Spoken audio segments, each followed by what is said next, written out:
The East Bank Demerara Public Road is a vital route that links homes to workplaces, schools, and businesses. But it has become synonymous with one word: traffic. Every morning and evening, the struggle is all too real. Precious hours are lost, fuel is wasted, and patience is sorely tested. Jermaine Glasgow, an aspiring doctor, knows this very well. He faces this challenge every day.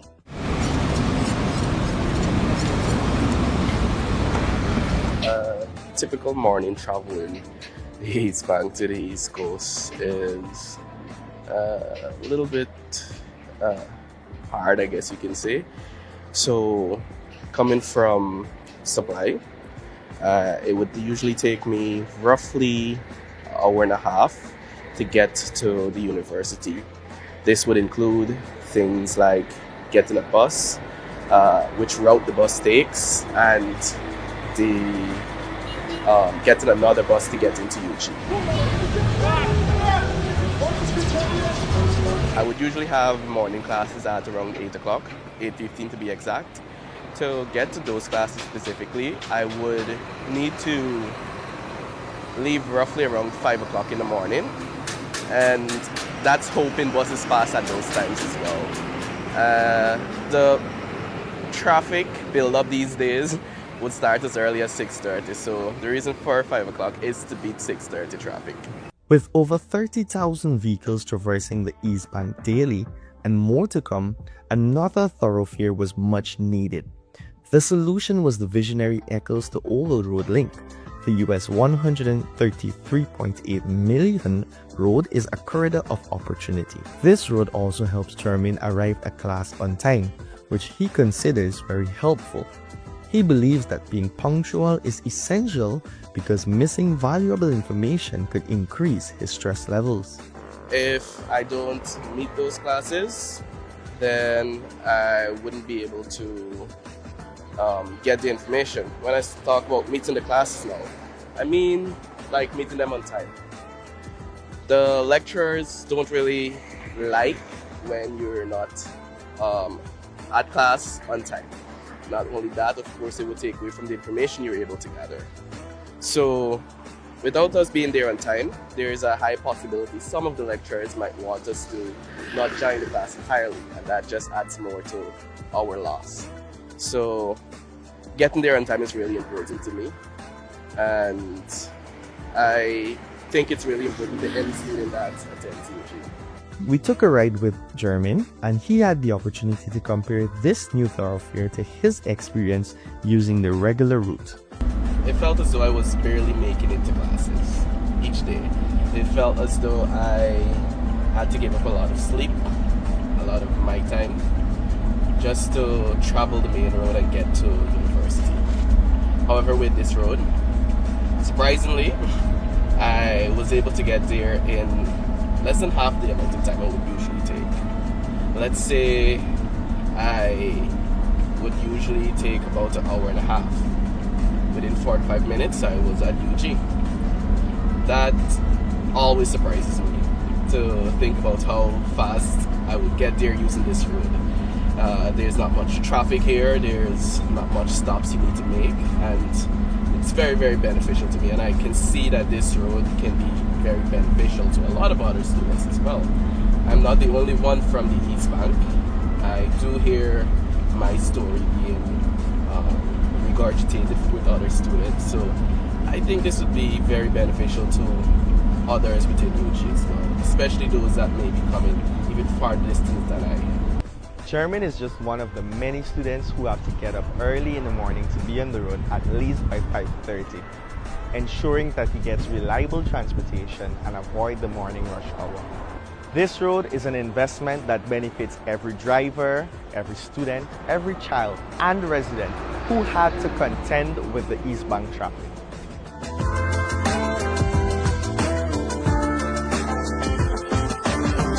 Guyana continues to see a record increase in the number of visitors. And of course, the local tourism businesses are reaping the benefits of the growing tourism industry.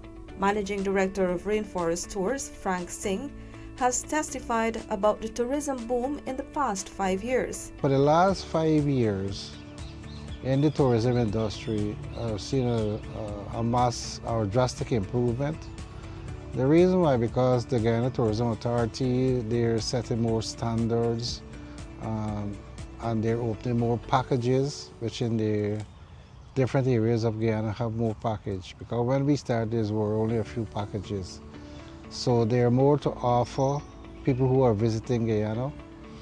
And at the same time, people should be aware that you can only use like registered companies with the Guyana Tourism Authority, which when you do that, you'll be more safe and you will enjoy the product much better.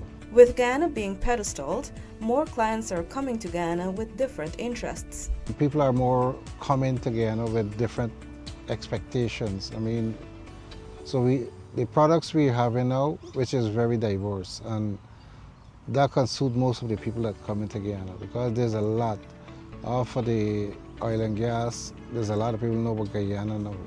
So there are more and more people coming, and there are more tours that are being exposed right now. But like other tour operators in Guyana, the surge of visitors is creating a challenge: the need for more staff. The Guyana Tourism Authority has been playing its part, training in excess of 9,000 persons in the last 5 years, while also licensing many businesses. Yet the void remains. I hope more people could be more interested in it. You see, there's as we said, tourism is a big cake, but there's a slice for everyone who dedicate themselves to the hospitality industry and the tourism industry. There's opportunities, great opportunities there. After 30 years, Singh plans to continue doing what he does best: offer unique and alluring tour packages to visitors. He is even working on new packages for different niches as they emerge. There's a great opportunity. As you can see, I'm still existing. Rainforest Tour is still existing after approximately 30 years. So if it was a vibrant industry, I would have done pack up shop and close, but you could see it as a vibrant industry, because I'm still around. And I will encourage people, come on board, come on board. There's a great opportunity for everyone.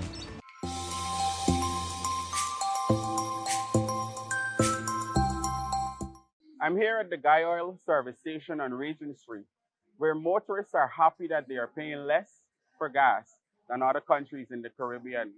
As of July, Guyanese motorists were paying about half of what was being paid in the Caribbean for a liter of gas.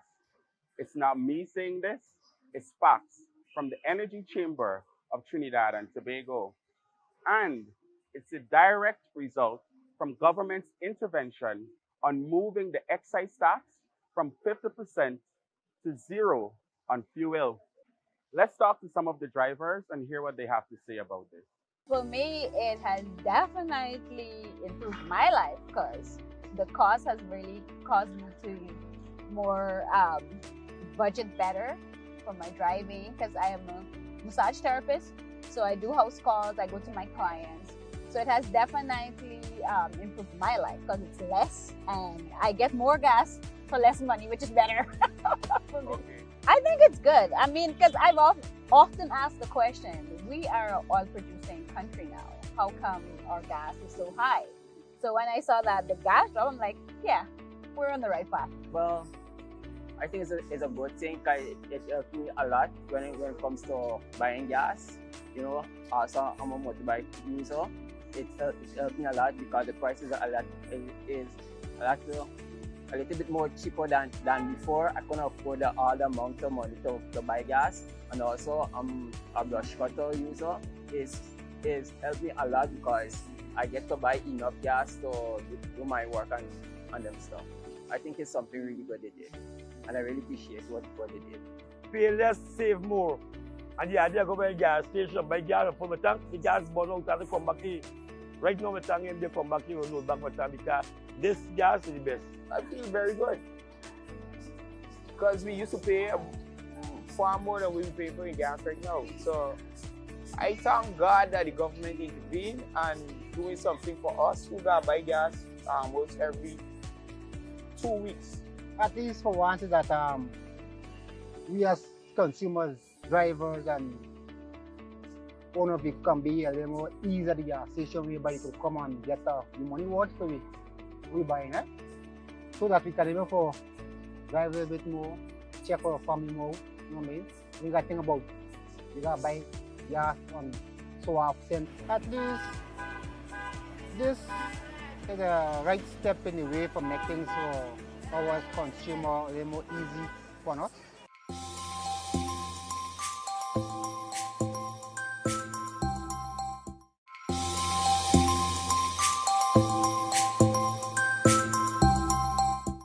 Construction will soon begin on a brand new $350 million secondary school at Shulinab in Region 9. When completed in about 8 months, the school will serve 250 students from Kator, Parikwarinau, Kwaiko, Baitun, Meriwa, and Patarinau. Minister of Education Priya Manikchand led the turn-in ceremony for the school on Tuesday. She was joined by Regional Executive Officer Carl Singh and Tushao of Shulinab Nicholas Fredericks, who praised the government for fulfilling its promise. It is something that we were asking for a very long time. And thank you to our government. I want to give special regards to President Irfan Ali for making this a reality. We know that this is a government that is willing to work with us as indigenous people. We are here to work with the government to ensure that the development is brought to our communities. This is a plus for us, especially where education is concerned. And I feel relief, right, because of the challenges we face going to Sand Creek Secondary. So this is a great effort that has been done by the president himself, right? PPC government. Minister Manikchand reminded the residents of government's commitment of making access to quality education easier. We couldn't be happier because what we're trying to do is a new model, not build large schools where children have to be away from home for large amounts of time without the guidance and love of their family members, but smaller schools across the region. And so in Region 9 alone, we're building 9 secondary schools. Are building or have built 9 secondary schools already. We've built or are building 22 nursery schools, and we have built or are building 8 primary schools. Her rhetoric has been exemplified as 29 pupils who had to travel to Makushi primary and nursery schools now have their own primary school at Meriwa. The $30 million school was commissioned by Minister Manikchand.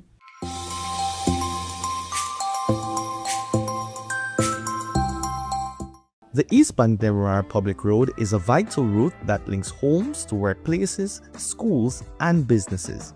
But it has become synonymous with one word: traffic. Every morning and evening, the struggle is all too real. Precious hours are lost, fuel is wasted, and patience is sorely tested. Jermaine Glasgow, an aspiring doctor, knows this very well. He faces this challenge every day.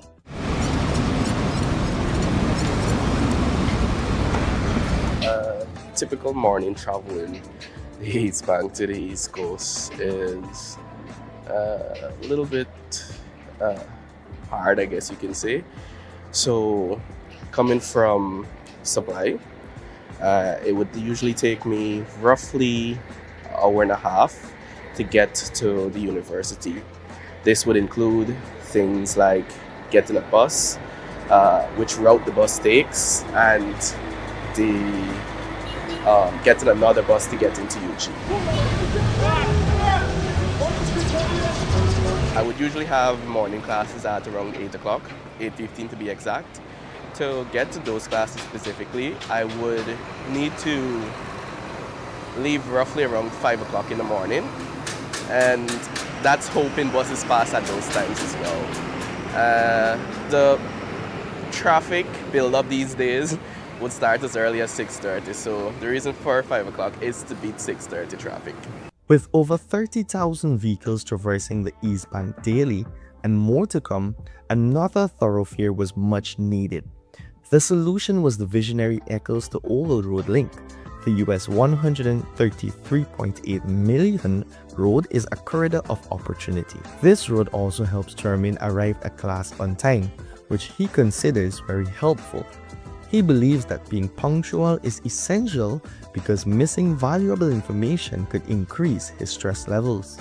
If I don't meet those classes, then I wouldn't be able to get the information. When I talk about meeting the classes now, I mean like meeting them on time. The lecturers don't really like when you're not at class on time. Not only that, of course, it would take away from the information you're able to gather. So without us being there on time, there is a high possibility some of the lecturers might want us to not join the class entirely, and that just adds more to our loss. So getting there on time is really important to me, and I think it's really important to any student that attends UG. We took a ride with Jermaine, and he had the opportunity to compare this new thoroughfare to his experience using the regular route. It felt as though I was barely making it to classes each day.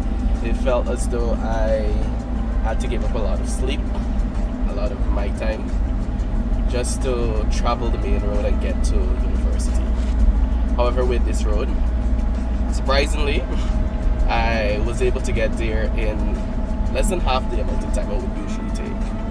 Let's say I would usually take about an hour and a half. Within 45 minutes, I was at UG.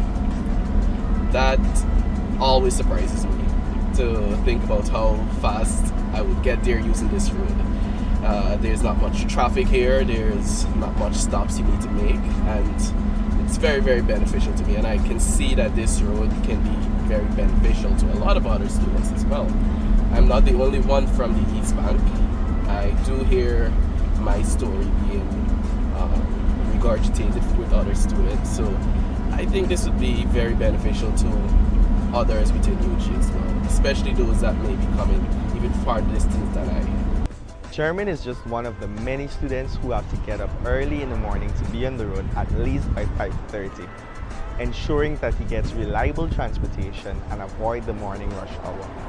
This road is an investment that benefits every driver, every student, every child, and resident who had to contend with the East Bank traffic.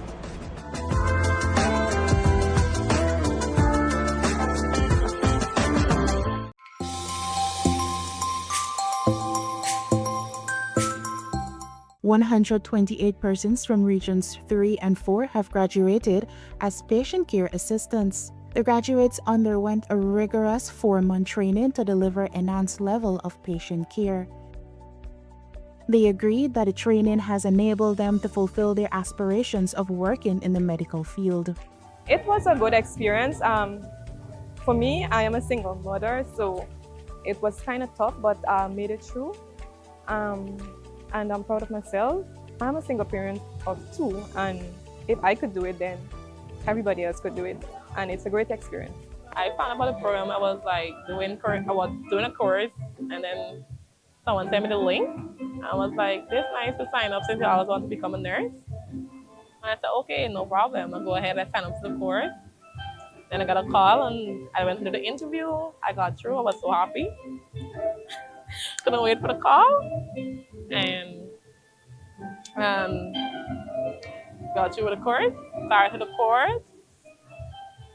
During the course period, you had your ones back and forth, but it was great. At the end, the experience so far, perfect. I would encourage other persons to take the course. Reason being,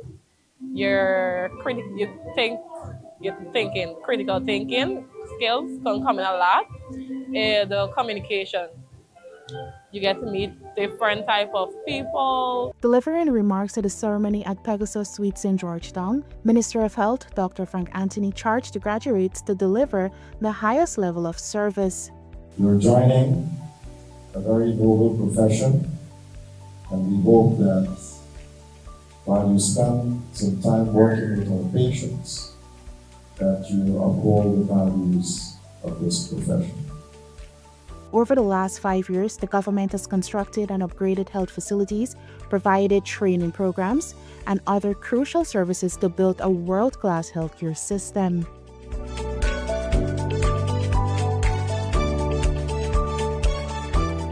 Residents from the communities along the Soesdijk-Linden Highway received a number of equipment to enhance agricultural production.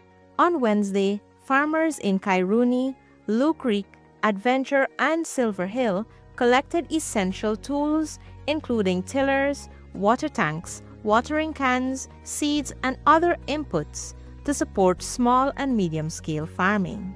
Minister of Agriculture Zulfikar Mustafa delivered items and addressed the residents. This has been a continuous process, and this will continue. What you are getting here now, this will be a continuous process. Before I came here, Dr. Cambridge went and visited my office, and he and I sat down and we discussed a program for the highway. The ministry will also expand its poultry program as 10,000 broiler chicks with feed will be delivered among the 4 communities. The chicks will be delivered to the communities in the coming week, and the farmers are happy for the assistance. I know everything normally comes to when the government promises, it normally manifests, so I have no fear. Additional equipment such as a tractor and a bulldozer will be given to the communities to support continuous agricultural development.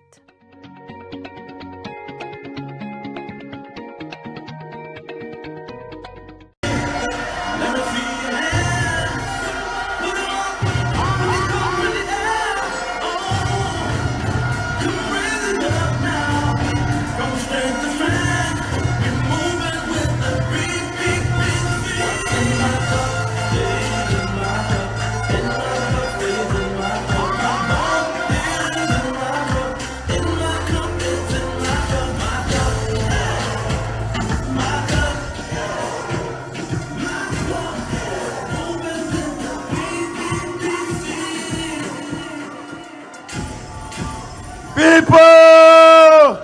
Region 10!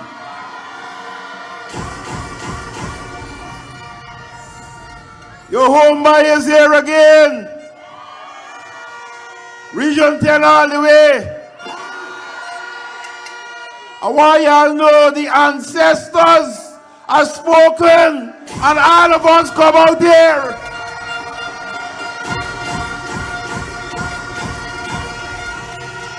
You know, a man came earlier in this year by the market, and he said the ancestors said it to Linden, and everybody walked past me. Nobody didn't stop, you remember? Well, we are here, and the ancestors make all the y'all come out here. You know why?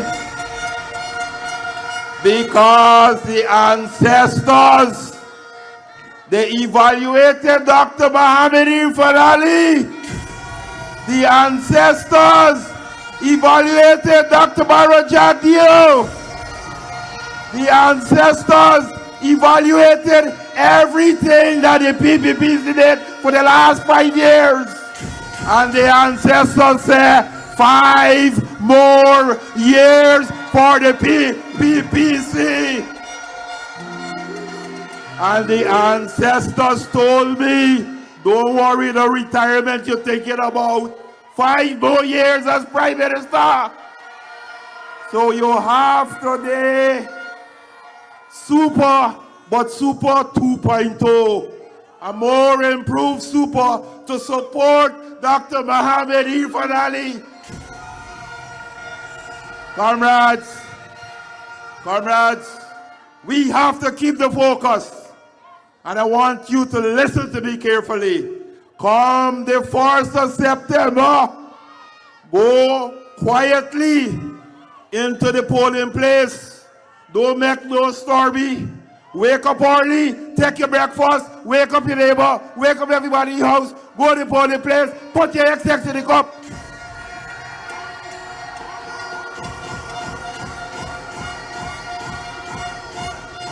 Comrades, When you vote on the 4th of September, we want only you to re-elect President Dr. Mohamed Ifan as president. We want you to elect a RDC in Region 10.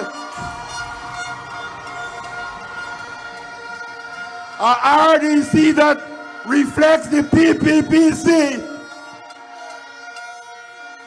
So the second X at the bottom, put it again next to the cup. So 2 X's next to the cup on that ballot paper. Do you understand me? No longer must we have a RDC controlled by the Green enemy. They're now your enemy because they're doing nothing for you. Comrades, I checked the stats. In 5 years, 2015 to 2020, they only allocated $4.2 billion for the development of Region 10. In 20 years, from 2020 to 2025, over 5 years, $122.6 billion for Region 10. Comrades, how they like you and they give you and they spend so little bit money in Region 10. We have spent 29 times more money developing Region 10. Comrade, I am shouting because I want the message to register here. Now is the time of emancipation, and you have to emancipate yourself from mental slavery. Comrades, this is the time for you to vote for development. This is the time for you to vote for personal growth. Time for you to vote for personal upliftment. Time for you to vote for economic empowerment. Time for you to vote for self-development. And you heard it from all the speakers before. We have invested in you because we want to move together. We want to move this country together from where it is to higher heights. So who are you going to vote for? Don't let nobody come and try to distract you. The PPPC is about growth. Your growth, Guyana's growth. The PPPC is about development. Your development, Guyana's development. Comrades, don't be sidetracked. Everything, I went to Ichuni a couple of months ago with Bishop, and the people at Ichuni told me, Prime Minister, relay to our president that everything we asked for, he provided for us.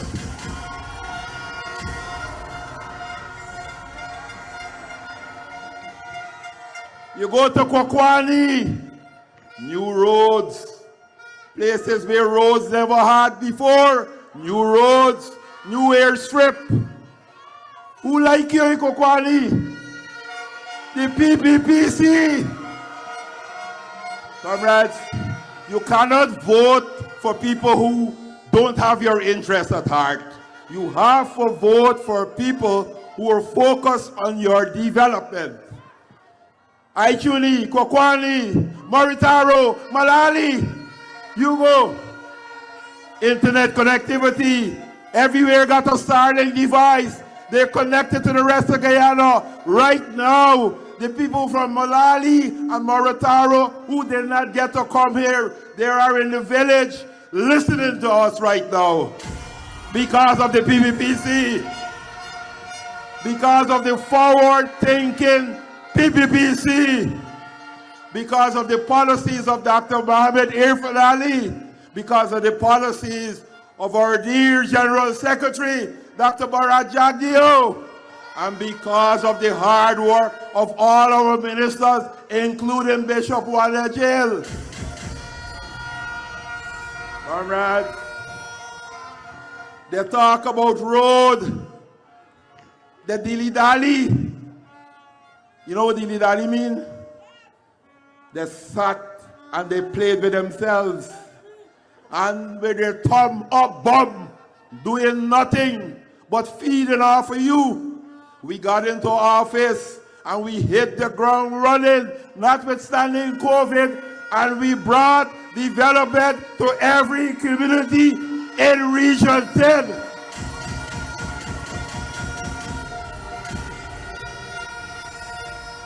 Comrades, when they opened the Suzdijk-Linden Highway, I was a little boy. When the highway need major repairs, it was done by the PPPC. The APNUAFC was in government for 5 years, 2015 to 2020, and plenty of our comrades lost their life or got injured on that highway that was deteriorating right in front of them, and they did nothing. We got into office and we mobilized over 160 million US dollars, and that road is being constructed, a safe road for the people of Region 10 to move from Georgetown to Linden. How can you vote for these jokers? They don't have your interest at heart. Comrades, they came to us and they said, the electricity in Linden, the demand is growing. What we did, we signed a contract for $27 million US, and you're gonna have the largest solar farm in this country, in the history of Guyana, right here in Linden, 50 megawatts of power.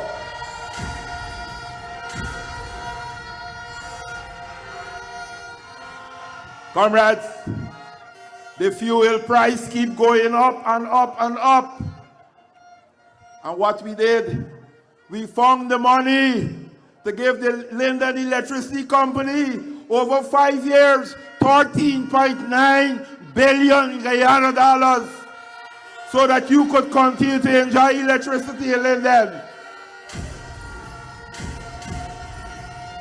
Comrades, who you gonna vote for? You think they could find the money for you? They're gonna put it in their pockets. They ain't got time with you. Education. We invested in education. $2.7 billion.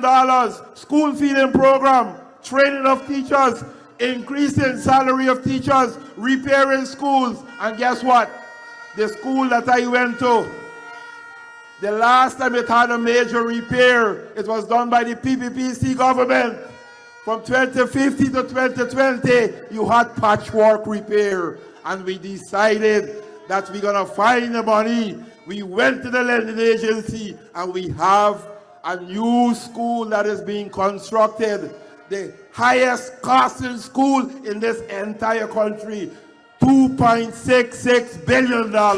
Building up the hill. Up the hill. Comrades, it's in building in Mackenzie. It's building Christianborg, Wisma. That is significant, isn't that so? Because the others complain that all the development taking place in Mackenzie, but we build it up the hill where the old school was. And you're not only getting a new school. When we finish building a new school and the students move over, we're gonna break down the old school and give you a modern play field up there. Comrades, we will finish the pavilion and open very soon, very shortly, the Bayrock Stadium. We will finish and open very soon, very shortly, the Mackenzie Stadium. When anybody come and they're telling you but very soon, very shortly, they must talk like how I talk just now. They must have a project that they're ready to hand over to you in a matter of weeks. We will be doing it. So don't listen to nobody else. Don't worry, no other colors. The only color is red, black, and yellow. That's our color. Don't worry with blue. Don't worry with the blue, you're going to get black and blue. I always tell people that. Stick to our color, stick to our plans for you. Work with us. Let us build Guyana together. As Guyana grow, everybody in Guyana will get more because we believe in shared prosperity. You heard about the house lots, over 1,500 house lots, and more will be delivered over the next 5 years. Because once we start giving, we have to continue giving more. You got your 100,000, everybody 18 years and above, and you heard that more coming. 2026, more coming. And as the economy grows, the amount will increase. Okay? Because we care, you finally get it back. You voted for an opposition who stop it. And they use the money when they catch a flu. That big insurance policy, when they catch a flu, they jump on a plane, fly first class to Ireland for a few tablets to come back home. When we get sick, we go to Georgetown Hospital or the health center, just like anyone else, or the neighborhood pharmacy, and might be over the counter drugs. That is what we do. And because we are doing that, the money is available to spend on your development. That is what we are about. People-centered development. Today I walked through Christiansborg. I went to my old ground when I was about 4, 5, 6, 7, 8 years old, going to Christiansborg School and walking through the shortcut, passing through Stewart Path, Bruce Alley, Beauty Street. Beauty Street is a brand new asphalted street now, and the guys there are happy for the PPPC. Promise made, promise delivered. Comrades, many of you are building homes. I talk about economic empowerment. Many are building homes. Many of you are first-time contractors. You're employing your friends and your neighbors, and you're building roads in your community. This is the government that made that possible. Over 550 contractors in Linden, building roads. IQD, Kwakwanadi. Comrades, our visionary leadership, our President, Dr. Mohamed Ifan, our Vice President, Dr. Jagdeo, they were able to negotiate $750 million US carbon credit sale, and it is going to all the Amerindian communities in Guyana. Most of it is going to those communities, and they, in a true democratic manner, they are building out their communities in the sense of attracting business, making their communities tourist attraction centers, making their communities production centers. And comrade, every sector, agriculture, tourism, mining, you name it, we are spending more money to develop Region 10. And you know, comrades, I can't help but tell you, just when we started the rally, you know, I did a Facebook post thanking you all for coming out. And just before I get up to speak, I was moved to do another Facebook post commenting that the crowd has grown bigger. And I want to thank you again. Thank you again for coming out. Comrades, I know the drones and the videos are working and streaming full time. So the rest of Guyana and the rest of the world, what do they see? They see Guyana. They see African Guyanese. They see Amerindian Guyanese. They see Indian Guyanese. They see Chinese Guyanese. They see European Guyanese. And they see mixed Guyanese. All here supporting 5 more years for the PPPC. Comrade, as I said, this is emancipation for me. No shackles. We've removed all the mental shackles and we're voting for the only true national party in Guyana. A party that is serious about your development.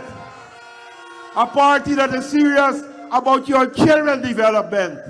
A party that is serious about our collective future here in Guyana. And comrades, I know I have the other two heavyweights waiting to come. But I must tell you, as I leave the stage, forward for a better Guyana. Keep the focus. Put your ex next to the cup. Thank you, comrades. Thank you very much. Thank you for coming out.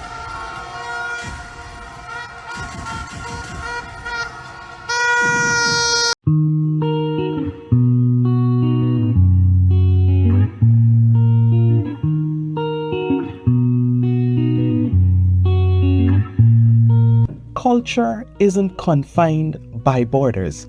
It travels with us, lives within us, and often finds its most vibrant expressions far from home.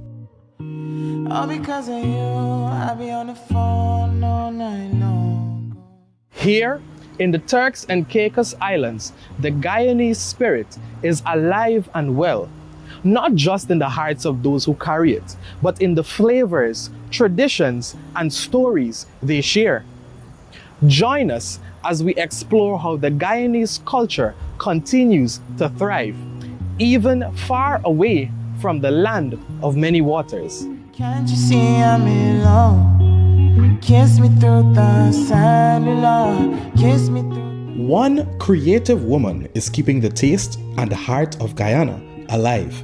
My name is Suan Archer and my business name is Guyanese Tasty Dishes, located in Turks and Caicos Islands. Okay, my business is basically authentic Guyanese dishes. The Guyanese food, everything, the fried rice, chow mein, cook-up, Guyanese soup, the metem, palori, egg ball, all the pastries, the salara bread, all of that we make and we sell right here in Provincialis, Turks and Caicos. Well, it's since when I was growing up in Guyana, I always loved cooking. I always watch my mommy cooking and I'd get into cooking. And my first food that I cooked, I was 11, I cooked chow mein. And even when I was going to church and stuff, I always had cookout, I always was there. And then I come over here and my mommy came like a few years after, we started doing it at her house, you know.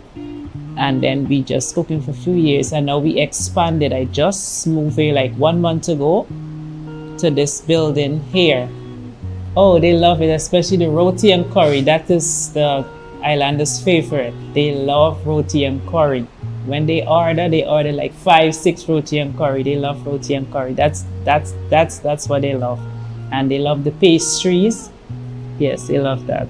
I came as a teacher because I study over there, and so I was a teacher, and then somebody helped me to get through and stuff. So I came over and I was teaching for a few years, but the cooking was like a side something, you know, for me and so on. But then I branched off to full time with the cooking at my house. Yes. Okay, I came in 2010, October 2010, I came to Turks and Caicos Island. Turks and Caicos don't really have much activities like that, like back home. Like we would play like marbles and stuff like that. We played we call Chinese and stuff. Those nice games growing up as kids and sell out and stuff and so on. You know, you go on the road front, you hang out with your friends, you go downtown by the seawall, Kitty Seawall there and stuff. Those kind of things, you know, I miss, you know.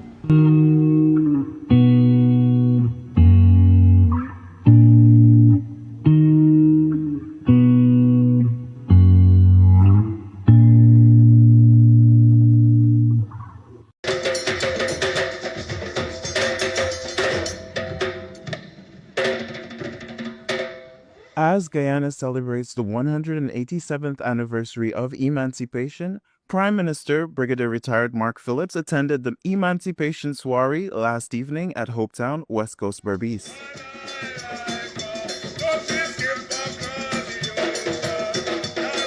Referencing the impact of the village movement, he reminded the audience of the importance of their contributions to our African heritage.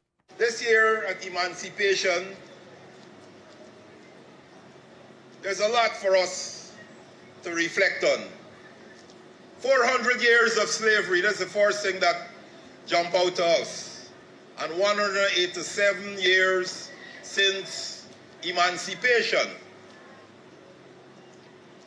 What is important about emancipation is for us to take time out to reflect on the substantial and important contribution of our African Guyanese to development of this great nation that we call Guyana. While the event was filled with many cultural performances, the Prime Minister expressed that this is a time for all Guyanese, regardless of race, to cooperate for the development of Guyana.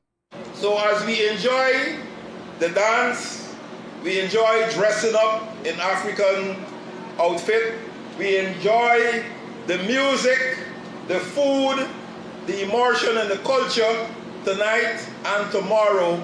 Let us work together as one people, one nation, one destiny, in one Guyana to take Guyana to higher heights. Happy emancipation and respect to all my African Guyanese brothers and sisters. Moja, Moja, spirits are aligned. The sky is her map, no decide.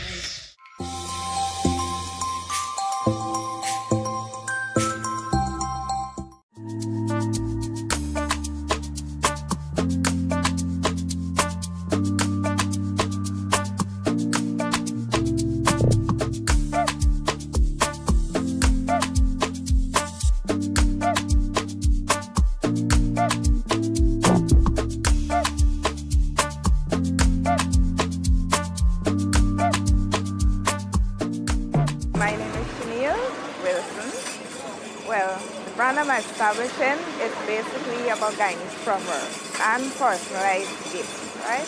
But mainly Guyanese proverb. Here we have one, bush got ears and dirty got tongue. Simply meaning, sometimes you think that what you do or say, nobody hears or sees, but everyone knows your secret, right?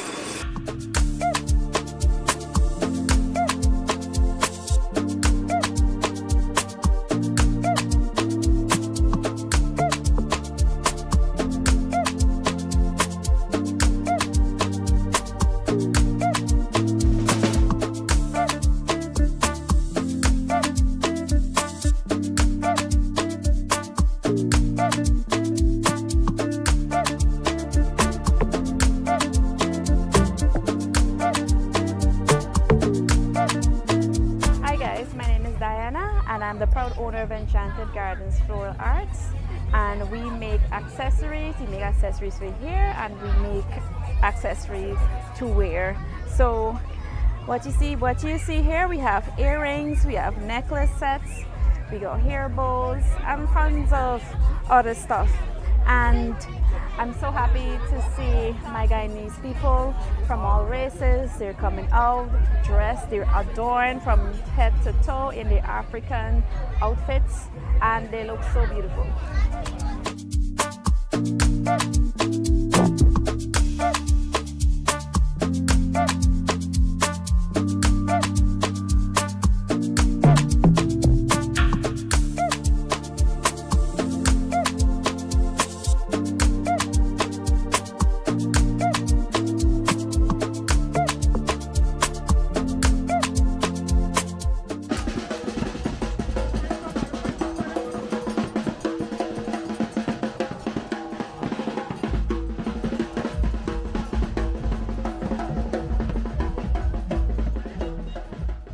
I've always loved creating. I've been doing it for about 25 years. I hope that's not telling my age, but I love, I'm really an artist, let me make that clear. But I've been incorporated that into everything else that I do. And lately I started working with fabrics and all these different things, like the polymer clay and the bags, and these are table mats.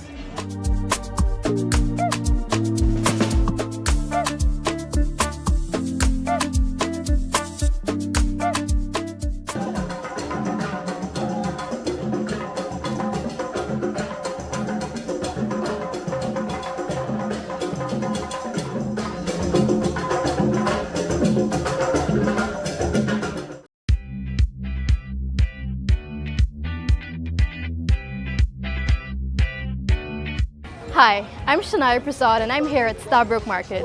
You can walk through any markets in Guyana, much like this one, and purchase whatever you need to make dinner for your family. Hello, we are buying from me. We got the pineapple, we got cassava, arrow, sweet potato, and plantain. Yeah, come in and buy, people, come in and buy. Buy from me. Yeah, buy from me. Morning, Uncle. Please a 2-pound plantain. Thank you.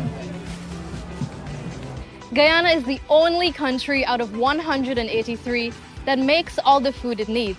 When it comes to food production, we are self-sufficient. And as much as I'd like to take credit for this, it is not my opinion. It is the conclusion of a joint study done by the University of Göttingen in Germany and the University of Edinburgh in the United Kingdom. A team of researchers sets out to measure how much food each country produces. They then compared food production to what was needed to meet the nutritional requirements of the people in that country.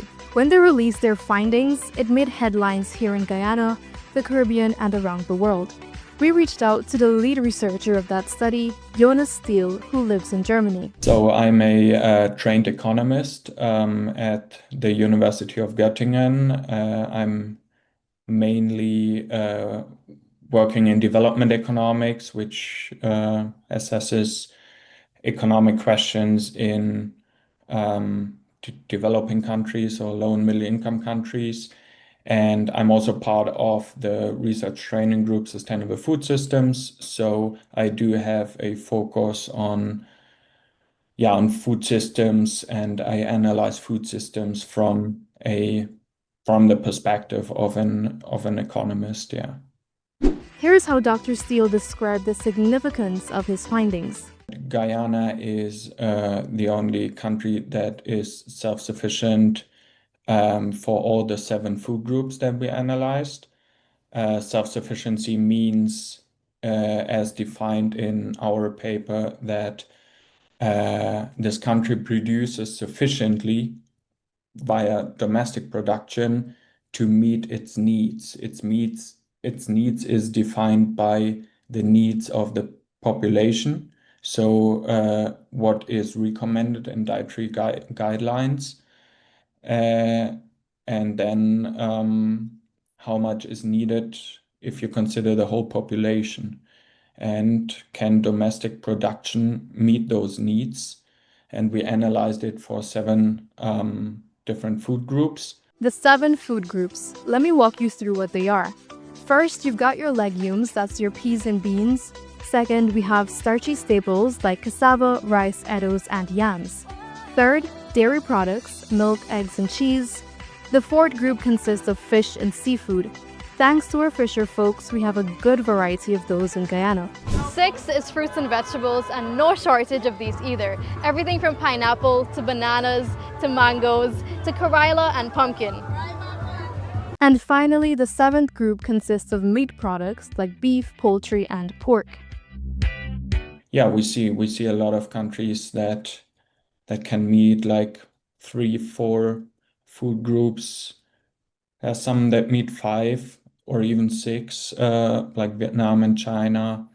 But yeah, for 7, we only found that for Guyana. We asked Dr. Steele to explain his research's methodology. In other words, how did he come to give Guyana that perfect score? So what we did, we looked at how much is produced for each food group. We assigned food items into these 7 food groups. And then we deducted amounts that are, for instance, lost in the food supply chain, harvest losses, lost during transport at households, and also inedible portions, for instance, of some foods, because yeah, like for meat, for instance, you cannot, or you usually don't eat the bones, or you have like other parts that you often don't eat, and we deduct that part. And then we have sort of national food availability that can be consumed. Hold on, time out. His answer got a whole lot more complicated. Let me break it down for you. First, you've got food production. We already covered that in the 7 food groups. Then you calculate for loss of food in the production chain. Okay, now you are left with food that is available for consumption. So you have production, consumption, and then the researchers estimated a population's food needs based on dietary guidelines. They relied on the worldwide fund's Live Well diet and the globally recognized Eat Lancet diet. From this and a whole lot of complicated math, researchers generated a self-sufficiency score, and they gave Guyana a perfect score. Overconsumption can also be an issue. So if you consume too much of certain food groups that may be a bit unhealthy, then you're not necessarily having a healthy and sustainable diet. So that's also another consideration. I had to drop that bit of clarification in because a lot of folks might be thinking that a perfect score means a healthy, well-fed population. And there are a lot of reasons why self-sufficiency can't be isolated from nutritional security or food security. You might have heard a lot about food security from President Dr. Mohammed Irfan Ali. In it, he wrote, among the region's major factors affecting food security are lower land productivity, inclement weather patterns, high energy costs, and lack of international competitiveness. The latter has contributed to lower revenue, negatively affecting the region's ability to reach its import demand. This is particularly worrisome since the region relies heavily on food imports. Now we're investing in facilities for sustainable and resilient food production, not only for the local market, but targeting our regional and international market, building the regional food hub, investing in the regional food hub, and creating the business ecosystem to support food production for Guyana, the region, and the world. But how do we make this interesting? How do we make it an enterprise through which young people are involved, through which young people feel excited about food production, excited about agriculture? And this is what these magnificent facilities are. The combined 2 facilities here in Region 2 is replicated in Region 10, is replicated in Region 5, and every other region across our country. This is the largest investment in hydroponics agriculture in the entire region. The Caribbean community, CARICOM, has set ambitious goals to cut food import costs across the region by 25% by the year 2030. Between 2022 and 2024, food production within the region grew by 23.1%. During that same period, Guyana outpaced its neighbors with an impressive 40.2% increase in overall agricultural output, nearly doubling the regional average. This remarkable growth has firmly re-established Guyana as the breadbasket of the Caribbean. Over the past 5 years, the Department of Public Information has documented Guyana's rising momentum in agriculture and food production. From marine cage farming in Essequibo to hydroponics and shade houses at Monrepo, we've covered the innovation happening across the country. Our stories have spotlighted dairy production in Region 3, black belly sheep farming in Berbice, and corn and soy cultivation in Region 10, just to name a few. And now, Guyana is well on its way to supplying small Caribbean island states with affordable food, helping to reduce their reliance on costly food imports. For a researcher all the way in Germany to produce a study on what I think we all take for granted, we thought it was appropriate to ask Dr. Steele if he had any plans to visit Guyana. Here's what he has to say. I'm generally interested in visiting countries and getting to know different countries and different cultures. And with regards to the findings. I would be very interested to also see the agriculture production there and how they came to meet self-sufficiency in all these food groups. I'm generally interested in visiting different countries, and that also includes Guyana. Tristan and other researchers are welcome to visit Guyana anytime they'd like, and they can be rest assured that there will be plenty of food for all of us. For DPI, I'm Shnaib Sak.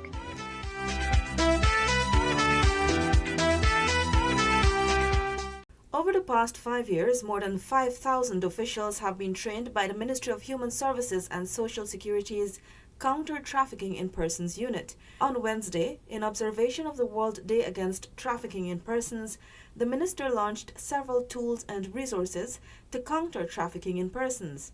These tools comprise of a series of trafficking in persons stories, a reader-friendly booklet of the Trafficking in Persons Act, a QR code for reporting suspicious activities, and the standard operating procedures for identifying and reporting, and assistance to victims of trafficking. People have to recognize the signs of trafficking. They have to know what trafficking entails.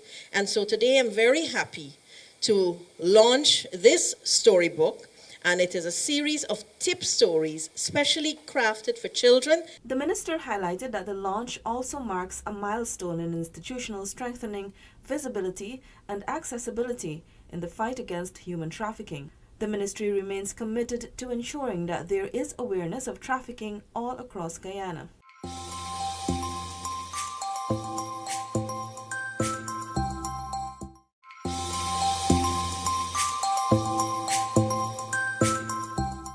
Tens of thousands of residents of Region 5 now have the services of the brand new state-of-the-art Bath Regional Hospital. The $6 billion hospital was commissioned by His Excellency, Dr. Mohammed Irfan Ali. It is set to revolutionize healthcare in the region, bringing services there that were before unavailable in the area. For example, the hospital now eliminates the need to travel to Georgetown or New Amsterdam for dialysis and ultrasound services. This facility by itself is testament to a government that is developing our country to remove inequality, to improve services across the board, and to bring parity with those who can afford it from the private hospital and those who will also get the same level of service from a public hospital. Bath Regional Hospital features a 24-hour accident and emergency department. This is the third of 6 regional hospitals commissioned. Diamond was the first to be opened, followed by Enmore. They are both providing top-tier healthcare services to thousands of residents.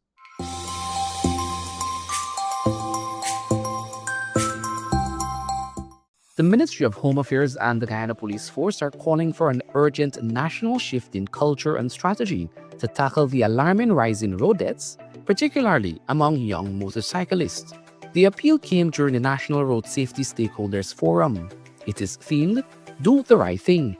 Speaking at the Road Safety Forum at the Police Officers Mess Annex, Eve Leary on Tuesday, Minister of Home Affairs Robson Bem said the forum is critical in ensuring safety for all Guyanese. At this pivotal moment in its history and what we need to do to make life safer, to increase the peace in Guyana, which I speak of, and to make sure that we hand over a better life to the next generations of Guyanese.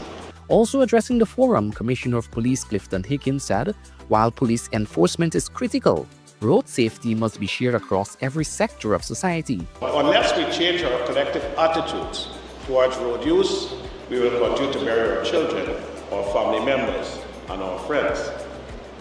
This is why today is so important. It is an opportunity to move beyond rhetoric and into real partnerships, real solutions, real behavior change. The police cannot do this alone. Road safety is everyone's responsibility. Meanwhile, the forum continued with a group segment amongst officers to discuss the preparation of the Guyana National Plan of Action 2025 to 2030.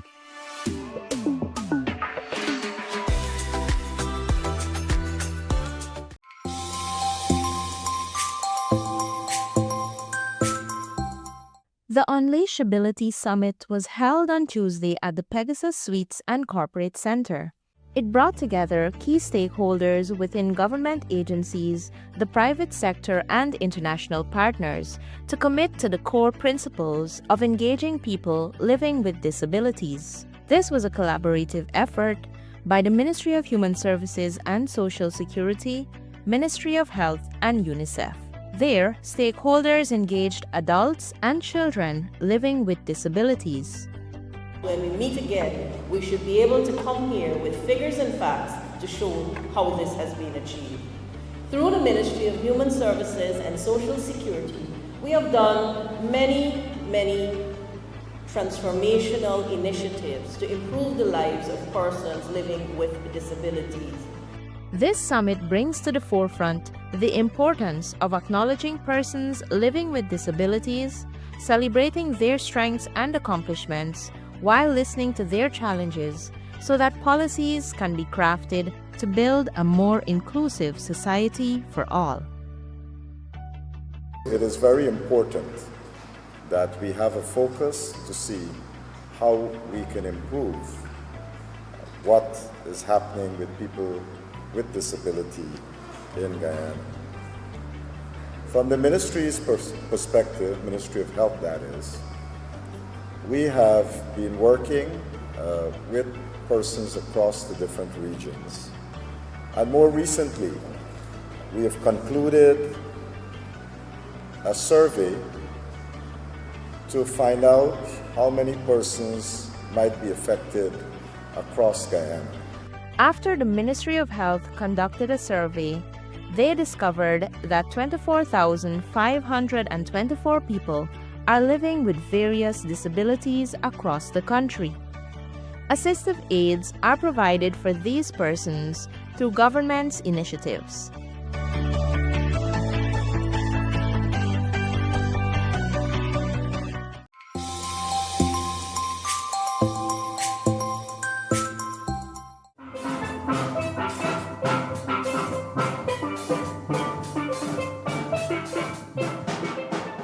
A block has been commissioned at the Diamond Secondary School to cater for sixth form students. It is the first school on the east bank of Demerara to offer the Caribbean Advanced Proficiency Examination, CAPE. Minister of Education Priya Manichan officiated the opening of the facility on Thursday last. We opened a CAPE school in Regina, CAPE at Rosenthal, CAPE at West Dem, and this will be our fourth CAPE school that we're opening.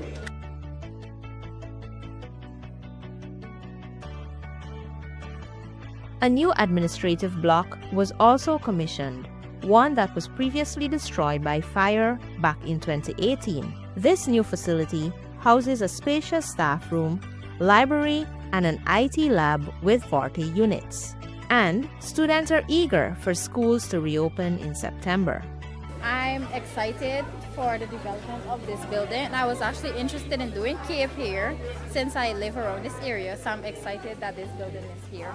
The headmistress of the school beamed with pride as she highlighted the monumental changes this new facility will provide for both students, parents, and teachers. We made history with the first school that is going to offer sixth form on the east bank of Demerara, and that I'm very proud of. My teachers are hardworking. The Diamond Secondary School is now equipped to offer 16 CAPE subjects, as the new wing provides 6 additional classrooms that can accommodate 180 students.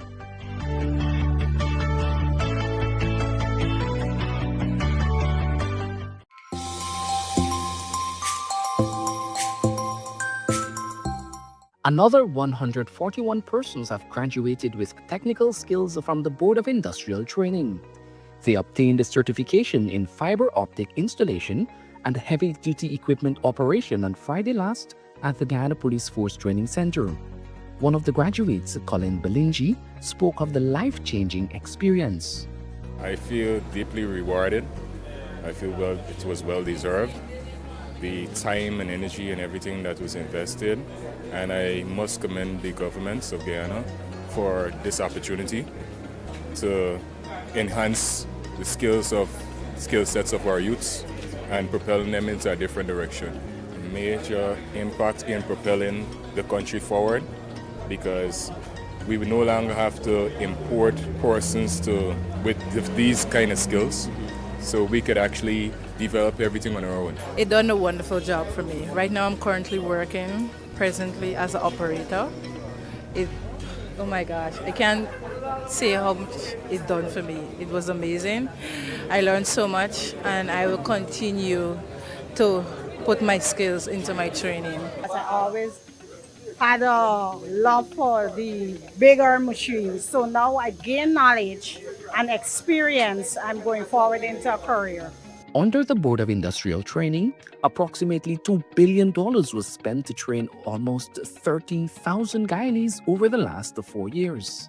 This year alone, $677 million is being spent to upskill 2,397 more persons. With the BID program offering over 80 courses and is free of cost, all Guyanese are urged to enroll to enhance their technical skills.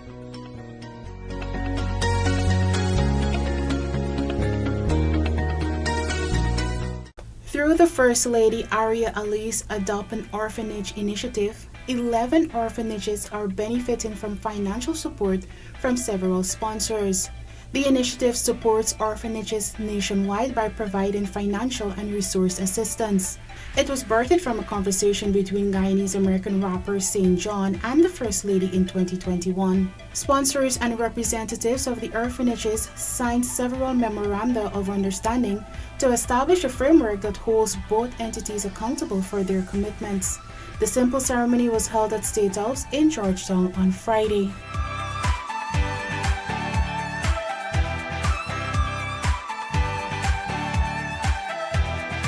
First Lady Ali said the investments and supportive help to improve the living conditions of children in the orphanages. She said each contribution creates waves of hope and transformation for each orphanage. From 2021, when this program was launched, its fourth installment, with the support of the private sector, we have invested close to $100 million in these homes. That is an average of $25 million a year being invested in the lives of our children who live in these homes. First Lady Ali further unveiled plans to provide additional support to the orphanages to enhance the care facilities, providing an enabling environment for the children. In addition to the support you have so generously provided, the government will continue to invest and provide support to these homes. We have already discussed plans to extend additional support through the annual subvention and other supporting facilities and infrastructure.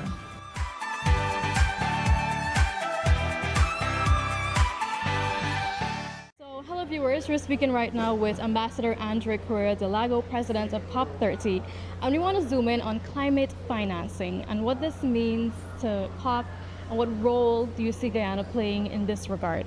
Ambassador. Well, as you know, we have one COP every year, and last year was the COP of financing in Baku, and there was a decision on the new quantified contribution that should go to developing countries for them to incorporate climate into their development.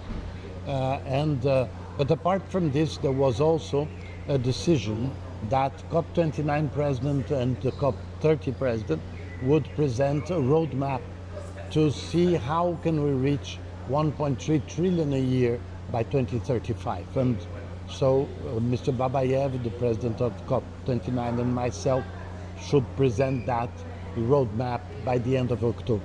Awesome. And the second question I want to ask you, Ambassador, is that Brazil is in the process of passing, quote unquote, the devastation bill. What effects do you see this having if the bill goes through? Well, you know, Brazil's society, like many societies nowadays, is very divided regarding this subject. And so at this moment, we have a government that is extremely committed to the environmental issue. We have a mythic Minister of Environment, Ms. Marina Silva, and President Lula is very supportive of this agenda. But naturally, this is a debate that is happening in the society, is happening in the parliament, is happening in the Supreme Court. So this is the result of a very dynamic the democracy that these issues now are so important in people's lives, is so important for the economy of countries that there are different views. So we have to listen and we have to see how we can find the adequate solution within the rules of each country. Okay, awesome. And how do you see this summit being able to mobilize financing to, forward climate change? Yeah. In other words? Well, this initiative here is very important because it brings together different actors. And I think this is the great strength of this summit, is that it's countries negotiate the agreements on climate, but once they are negotiated, someone has to implement them. And many times it's other actors than central government. So central governments have to be in alliance with many other actors, be it regional governments or local governments, as private sector, universities, NGOs, indigenous peoples. So it is very important because this is an initiative that brings all these actors together. It's an initiative geared towards implementation, and this is exactly what we want for COP30, to be a COP of implementation. Awesome, thank you so much.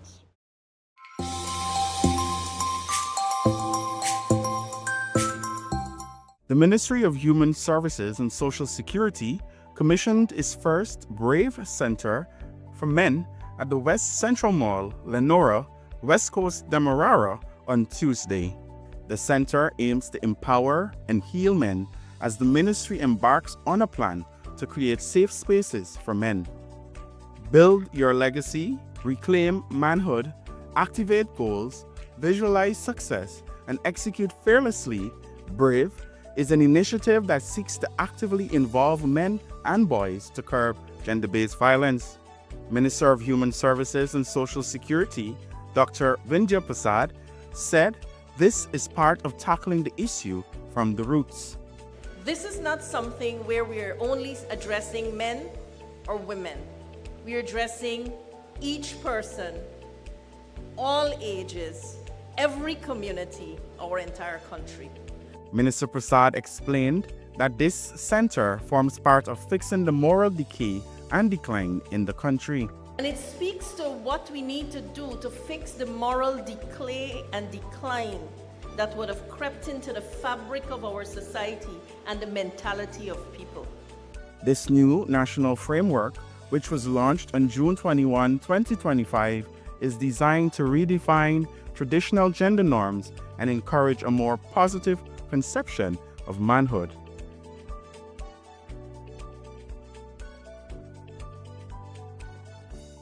A sum of $14.4 billion is being invested to upgrade a series of access roads along the east coast of Demerara. The aim? To improve traffic flow.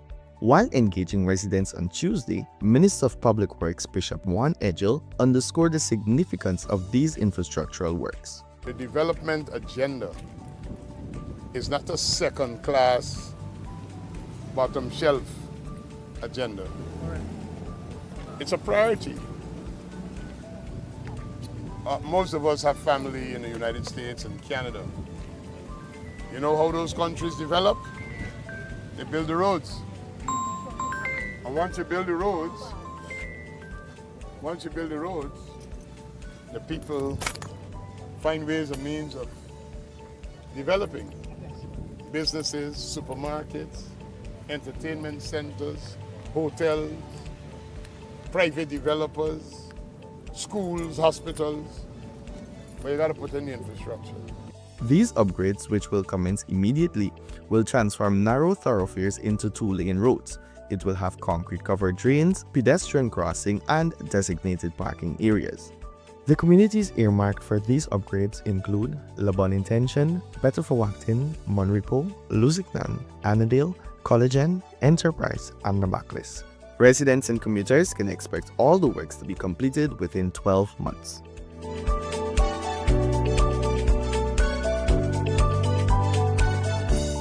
Crash data of recent and in the past would have suggested that in 2024, when 8 of 117 fatal accidents involved minibuses, this year only 1 out of the 63 actually involved a minibus. And with the implementation of the Safe Road Intelligence System, which has at its core the automated e-ticketing process. What this translates to since its implementation on April 7th, in a short space, we have already issued 4,300 plus e-speeding tickets. Remote monitoring and enforcement has reduced the ability for confrontation and or officer biases when enforcement is done. Those speed cameras are now being installed across all spaces and roads in our country. For what intent and purposes? To ensure we have greater scope to monitor, to enforce, and to have clear control over what obtains. That translates now to the public having the ability to see greater fairness with which the process is executed. It's the same laws, the same system, and the same outcomes. Reckless driving in our country is unfortunately driven by a combination of mixed attitude, latest poor planning of a journey, and a long-standing tendency towards supporting bending the rules. Younger folks continue to speed, and when accidents occur, young people also lose their lives. So what have we done exactly? Our enforcement postures have taken into consideration what prevails, and over the 2 periods you have mentioned, we have yielded through our efforts 139 plus thousand cases in 2024. In 2025 so far, we've recorded 89,506 cases for all offenses. We know and we recognize, therefore we partner with critical stakeholders to take the message of safety and raise awareness in each space, targeting an audience in the community which comprises of the specific road-using population: doctors and nurses, lawyers, pedal cyclists, motorcyclists, pedestrians. Taking the message further, we have dedicated television programs and radio programs, so the audience reach is greater, the target audience even reached further. What I want to say to parents, especially, is that the orientation of a child, though he or she has attained adulthood, is continuous to teach them what is right from what is wrong, or what is beneficial for them in all spheres of life.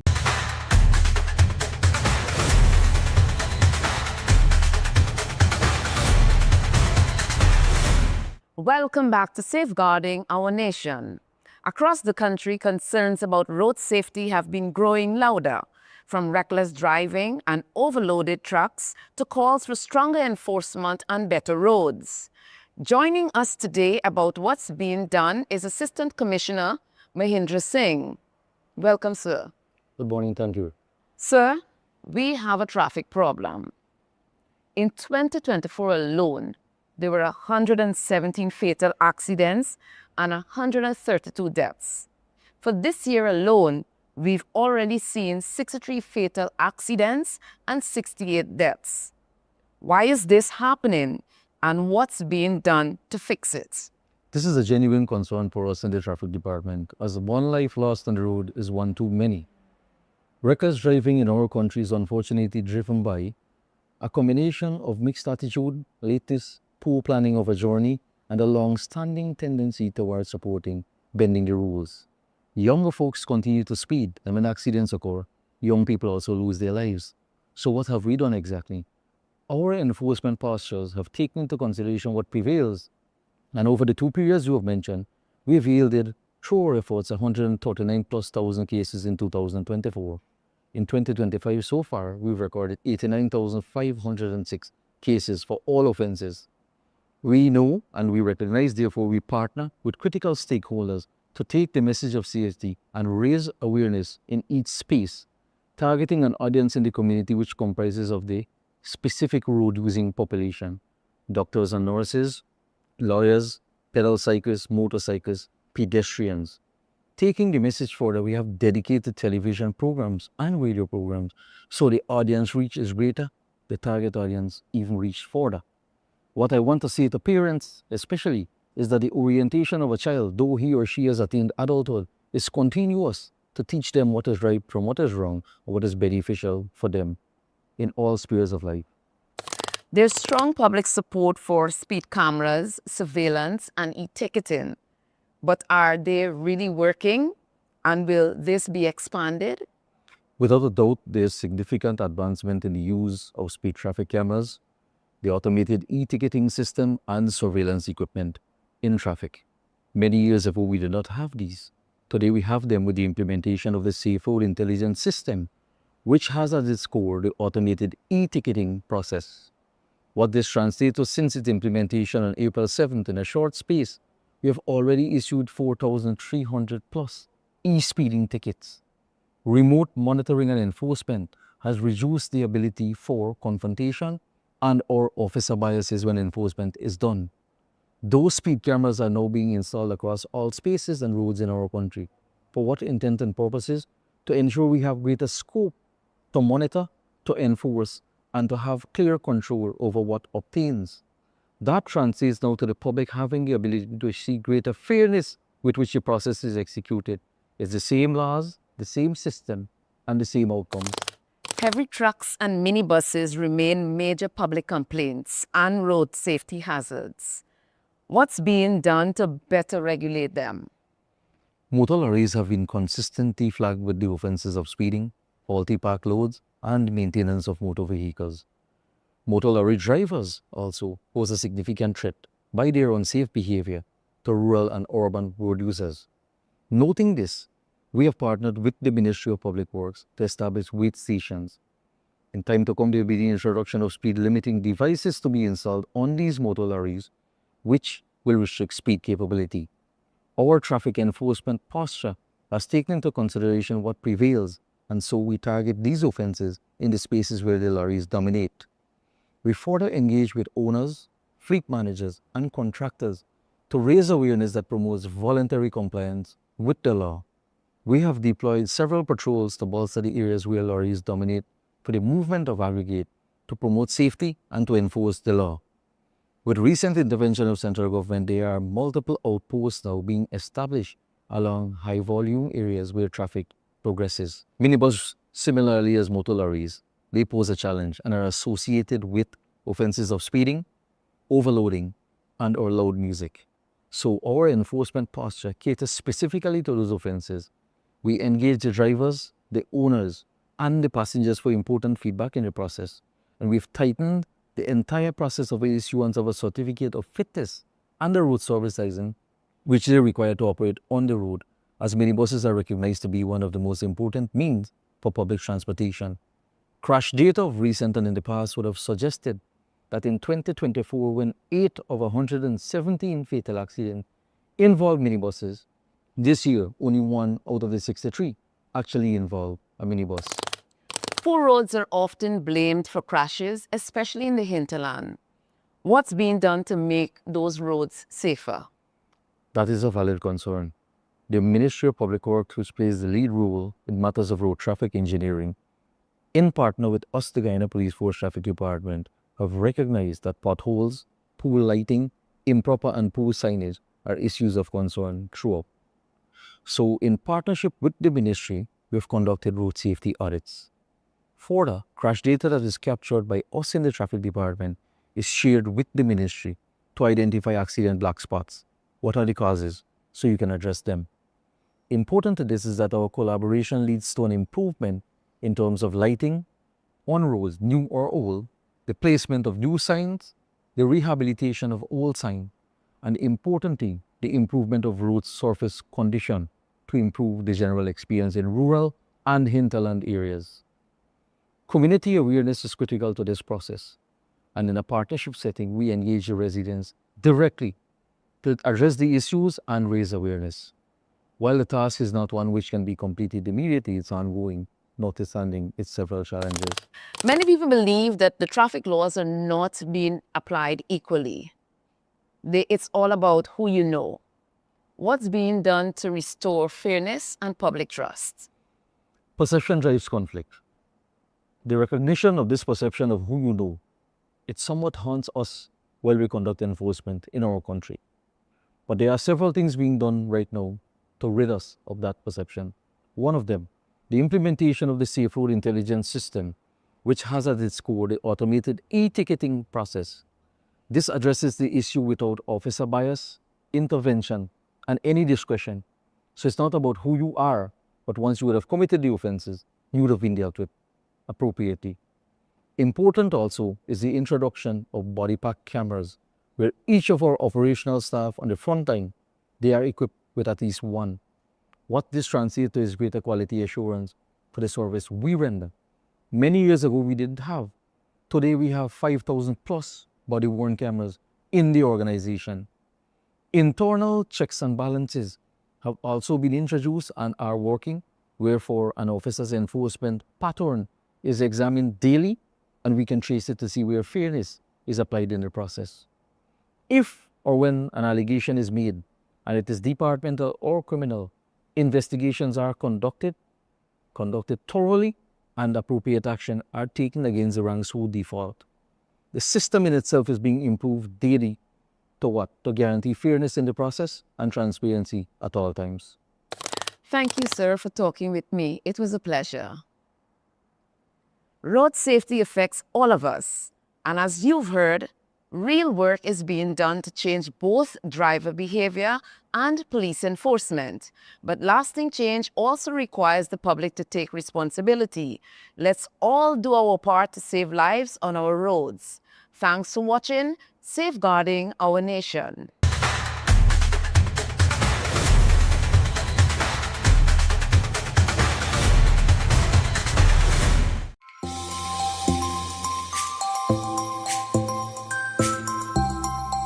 About 100 learners will benefit from the newly commissioned non-Pearl Nursery School along the East Coast Corridor.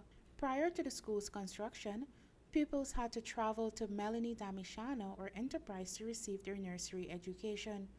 The new facility boasts spacious classrooms, washroom facilities, an administrative area, and a play area. Minister of Education Priya Manikchand commissioned the facility last Friday. But although we don't have compulsory nursery education, more than 90% of that age cohort in the country, nursery age children, are registered and attending a nursery school. And that is the highest for the Commonwealth Caribbean here in Guyana. The government has made considerable investments in expanding access to early childhood, primary, and secondary education countrywide. Minister Manikchand disclosed that 54 new nursery schools have been built countrywide in the last 4 years and a half. 30 nurseries were reconstructed and 39 were extended. With the construction of 24 new primary schools, access to primary education has also improved.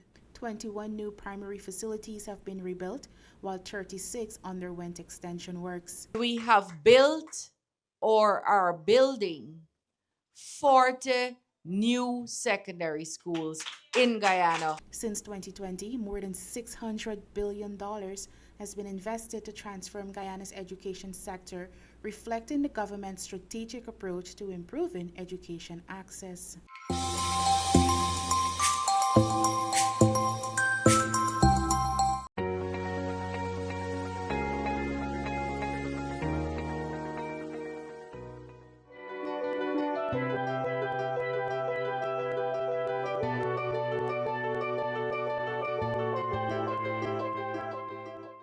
The beautiful community of Mainstay Wayaka, with its gorgeous lake and the rich biodiversity, is a shining example of a community that is preserving nature to drive its economy. At the weekend, the community officially commissioned its newest tourism attraction, the Lakeview Cabins. 2 exotic, modern, self-contained cabins are designed to accommodate individuals, families, or groups. Tushar Marsha Williams is leading the pursuit of development through tourism and agriculture.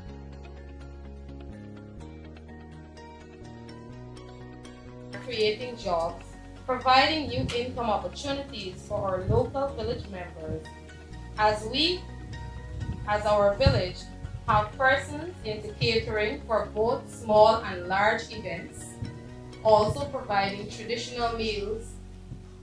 We also have persons in the craft area and other residents that does bottling of wine and so much more that we have to offer.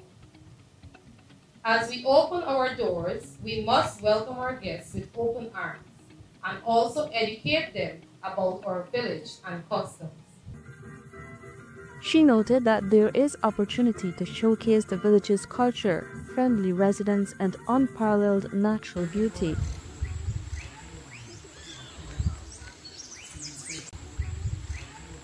Minister of Tourism, Industry and Commerce, Anuj Walwant, described the facility as a meaningful addition to Region 2's tourism product. She said it is a reflection of government's commitment to support community-led tourism development. She commended the village council and all stakeholders who worked together to bring the project to life. This is a significant step forward for the community and a meaningful addition to the tourism offerings in Region 2. The growth of Mainstay Wayaka as a tourism destination reflects the direction we have been working towards as a government.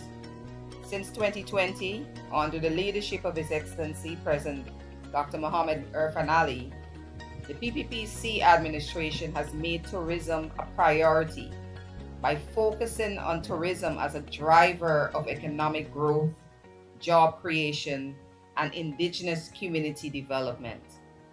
That commitment is evident in the results we are seeing across the country, and especially here in Region 2.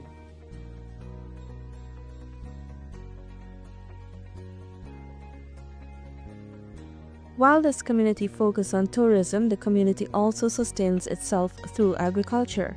The community has established a cassava processing plant and a bakery which utilizes their farm produce. The community also established its own water treatment facility.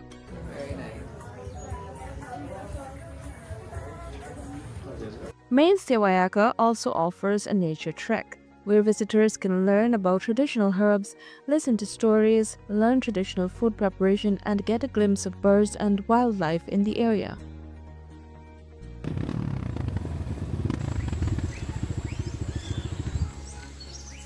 Since 2020, more than 500 residents of Region 2 have benefited from training in hospitality, business development, tour guiding, and emergency care, facilitated by the Ministry of Tourism, Industry and Commerce. Over the past 5 years, tourism in Guyana has improved steadily. Visitor arrivals are at a record level. What is significant about the growth is that more communities are entering the sector and more businesses are gaining traction. From expanding tourism circuits along the Essequibo coast to introducing glamping in Mashabo Region 2, is positioning itself as a hub for meaningful, people-focused experiences.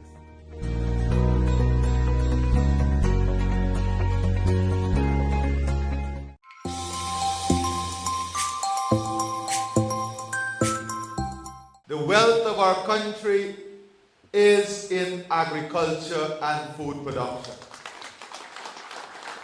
And our farmers can be assured that the revenue from oil and gas would be used to transform the agriculture sector, to make it profitable, to make it sustainable, and to ensure that our farmers live a life of high value and dignity and pride. It is against this backdrop that President Dr. Mohamed Irfan Ali launched the crop insurance for rice farmers in Region 2. It means that 6,000 rice farmers from Region 2 will be accessing insurance for their crops without having to pay a cent on premiums for the next 3 years. We owe it to those who feed our nation to ensure that they have a cushion should misfortune visit them. For the farmers in Hampton Court, Devonshire Castle, Walton Hall, and other areas in Region 2 that flood frequently, who lost harvest to floods. This program is not just relief, it is a lifeline for you. United Phosphorus Limited, UPL, is the insurer of the rice farmers. UPL is an Indian multinational company that is a global provider of sustainable agricultural products and solutions, specializing in crop protection, seeds, post-harvest solutions, and insurance packages for farmers. Executive of the company, Jaden Stroff, commended President Ali for his commitment to achieving food security in Guyana. There are very few politicians I meet around the world who are so committed to farmers and food security. And I just want to acknowledge that.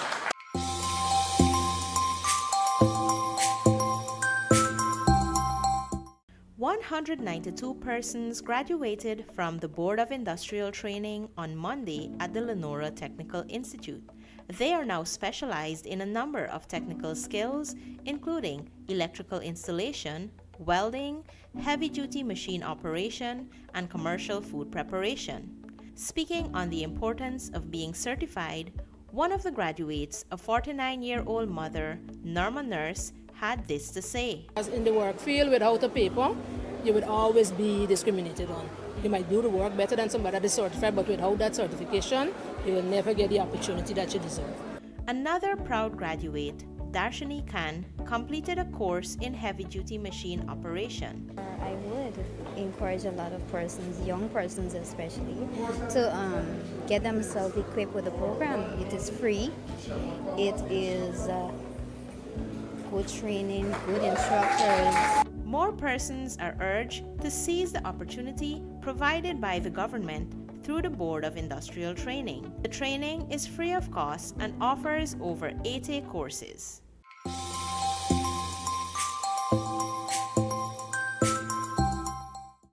Guyana continues to be a world leader in nature conservation. This South American country is the first to get commercial finances for preserving its forests, not by the thousands, but hundreds of millions of US dollars.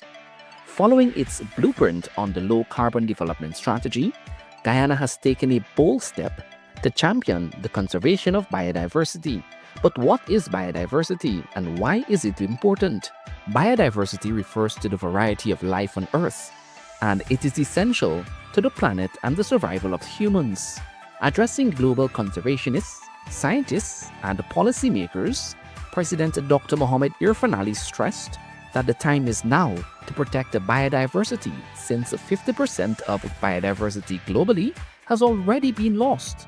Today, we are not simply launching an initiative. We are igniting a global movement to protect the living fabric of our planet. And I'm proud that this movement begins here in Guyana with the support and partnership of all of you in this room. He described the alliance as a platform for cooperation, action, and investment in the world's shared ecological future. President Ali noted that while over 85% of Guyana's land remain forested and undisturbed, making a concerted effort of biodiversity protection is necessary, since the country is home to over 1,200 bird species, 225 mammals, and nearly 8,000 unique plant species. The event, which ends on July 25, will fuel discussions from major international institutions and organizations.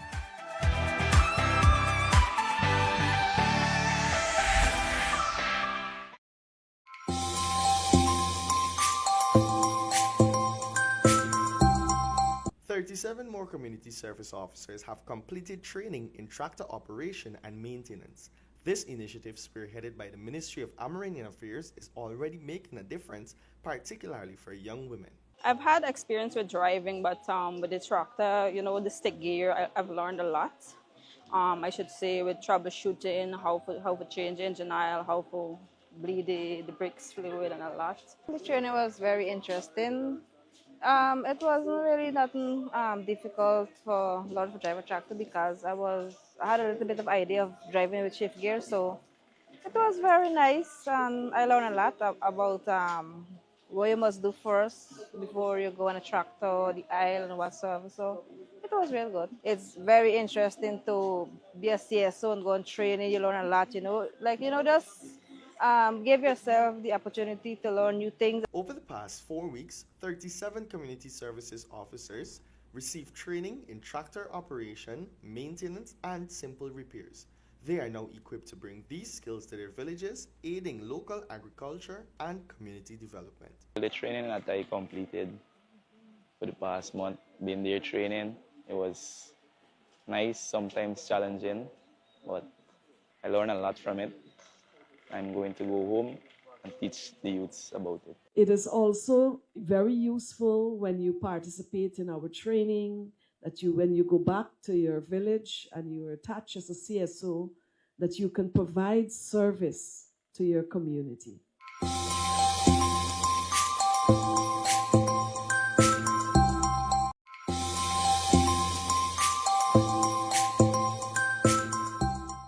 For hundreds of Guyanese, years of waiting ended in a moment of joy as land titles were finally placed in their hands on day 2 of this year's Building Expo. 723 individuals received their title certificates, marking a significant step in their journey to home ownership. The Minister of Housing and Water, Colin Crowell, and the Minister within the Ministry of Housing and Water, Susan Rodriguez, presented these land titles at the Guyana National Stadium tarmac. Recipients expressed their gratitude to finally be able to make their dream a reality. It means a lot because I've actually officially applied for my land in 2009, and for family reasons I had to be in and out of the country, and then coming back here, being a single mom with 3, and now I have another one on the way. It's very difficult, it's very hard, and I'm really thankful that I'm able to now move on with something positive in my life. I applied in 2012 for a house lot, and now I'm finally getting through with it. I finally get through with it. Oh God, I jumped with joy yesterday when they called me. Oh my God, I feel so happy. But children, I was, oh, mommy, you're so happy now. Yes, because the waiting and the patience and everything is. So I'm so thankful to the government of Guyana for giving me the house lot, and because I have 6 children. It feels great because I was waiting a while, so I'm so happy that I could come today and uplift my title. So I'm very excited right now. It's very important to me because as a young person, you're glad to achieve certain things, you know, before you reach a certain age. So I can't say how much I'm very happy right now.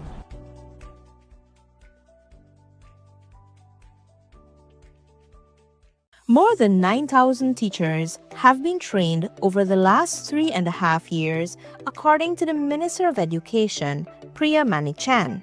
The minister provided the update at the commissioning of the Mashabo Nursery School in Region 2 on Tuesday. She said it is a testament that the government understands the need for improvements to quality education. That 9,000 teachers trained has allowed us to move the trained teachers in hinterland and riverine communities like this from 43% to 86%. So you now have a higher number of trained teachers in your village, in your communities. The course has seen a sharp increase in trained teachers from 63% to a massive 98%. Teachers in the hinterland regions and riverine communities no longer have to leave their homes to attend the Cyril Potter College of Education in Region 4. This is a result of the government's policy that is making education much more accessible to individuals from the hinterland.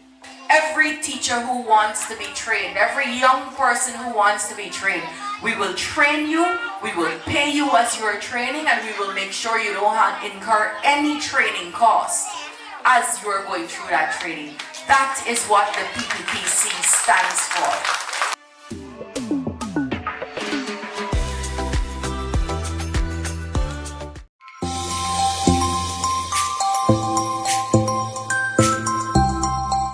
The foundation for hundreds of new homes began to take shape on Friday at the Building Expo 2025.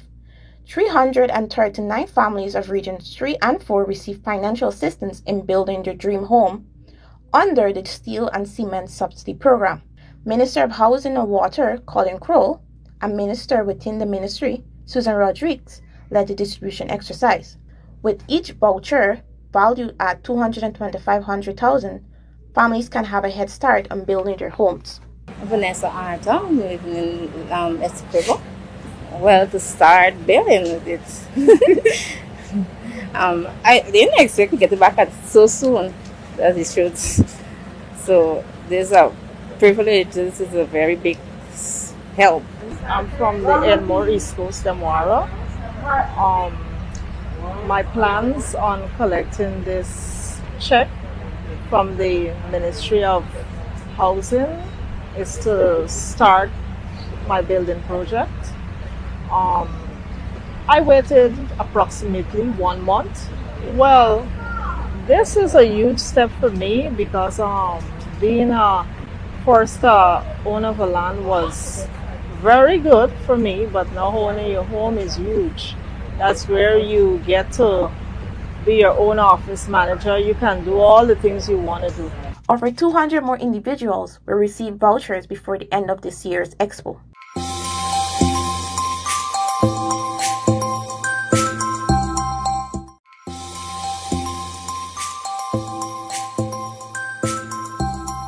Hi there. Welcome to this special program by the Department of Public Information.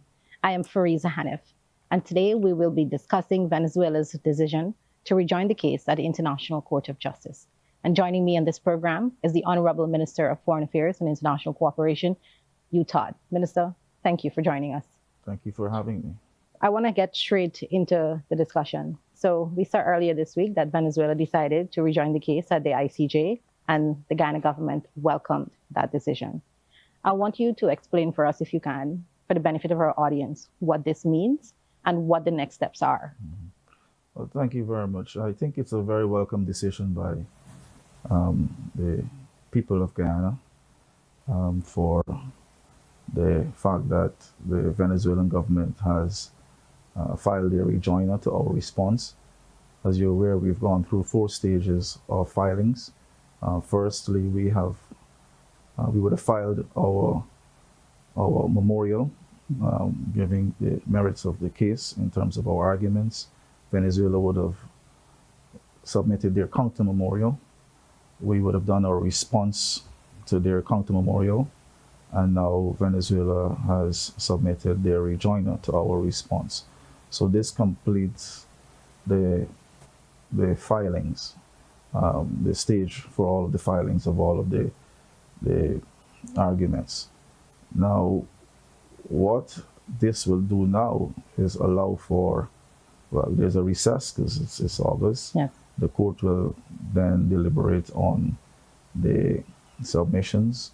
Then we'll have the arguments, and the court will then proceed to look at the facts of the case, and you will have a final judgment that is authoritative and cannot be contested. And this is the highest court, the International Court of Justice. So it's very pleasing for us that Venezuela has completed that filing of their rejoinder. As you're aware, we have endured 63 years of Venezuela's spurious claim to our territory. And matter of fact, it did not begin with the claim to our land and maritime space. It began with with them contesting the validity of the 1899 arbitral award, Correct. which was complete, final, and perfect. So we have followed the letter and spirit of the 1966 Geneva Agreement. We've had 27 years of mediation, good offices. We've even had an enhanced mediation. We've exhausted every possible option within the confines of the Geneva Agreement. So the decision that we would have made in 2014 to proceed to the next stage, which is to approach the Secretary General of the United Nations to determine the next phase to bring a final resolution to the matter, was dealt with. Of course, Venezuela would have contested to the extent that they had said that the International Court of Justice had no jurisdiction to hear the case. We went through that process. The court ruled that they had jurisdiction to hear the case. They further went on to say that the case is not admissible to the court because of the parties involved. The court went on to rule that no, the parties can hear the case, and they still said that they're not going to abide by any ruling of the case of the court. However, they have participated in their submissions of their filings. However, we've seen over the last 3 to 4 years that Venezuela they have been acting in a very unfriendly manner, if I can put it that way. They have had incursions in our territory, land and air and sea. They have ratcheted up the rhetoric, and they have been trying their best to frustrate the process in the court.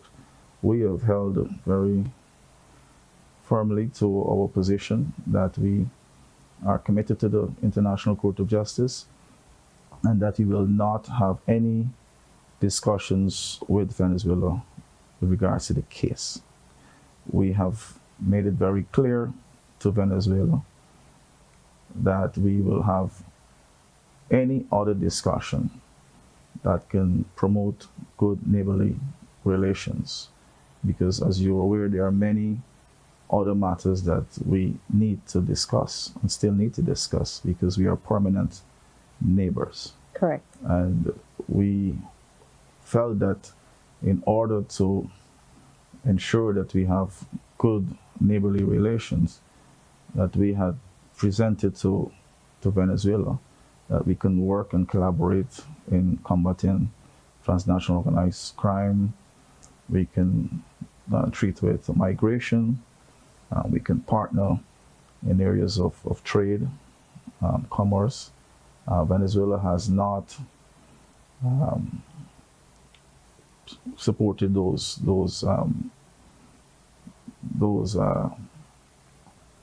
I should say they have not supported the offers that we have presented to them, and we have been very, very, very open to discussions with Venezuela. Hence the Argyle Declaration. Yeah, hence the Argyle Declaration. The fact that we still maintain an embassy in Caracas headed by an ambassador, as you're aware, Ambassador Van Charles. Venezuela still maintains an embassy here in Guyana, headed by an ambassador as well. So we've been working to ensure that we keep this zone, the Americas, a zone of peace. We're committed to that. And we have always participated in all of the regional organizations, in CELAC, the OAS, to ensure that we promote this region as a zone of peace. We know and we're convinced that the case before the court is properly placed, and we have always asked Venezuela to participate. There is no doubt that the 1899 arbitral award is final, perfect, and complete. We have gone through the rigor to ensure that our boundaries were clearly defined, and we can go all the way back to 1905 when we had the mixed commission. The tri-junction point was demarcated, which included Venezuela. So we have Venezuela, Brazil, and Guyana, British Guyana at that time. So everything was clearly defined. Venezuela was very happy with the award of the 1899 arbitral award. They were very happy with what they got out of it. They went to their Congress. It was well promoted. So they have enjoyed the award for 62 years before in 1962 when the spurious claim came about, and they've never been able to show any credible evidence to show that this award was invalid. Correct. Never. But of course, we were moving towards independence. At that time, the British would have agreed to sign the Geneva Agreement in 1966. So we inherited the Geneva Agreement. And we have always, as a nation, as a country, we've always committed to the rule of international law. We've always complied with the Geneva Agreement, and we've always complied with international law. So where we are now as a nation, I think it's very good, because we've had successive governments, diplomats, and by extension the people of Guyana having to deal with this claim from Venezuela, which is invalid. It's not a claim that can stand up to scrutiny. And over the years, we have been ramping up support to our ministry at the diplomatic level of the international community.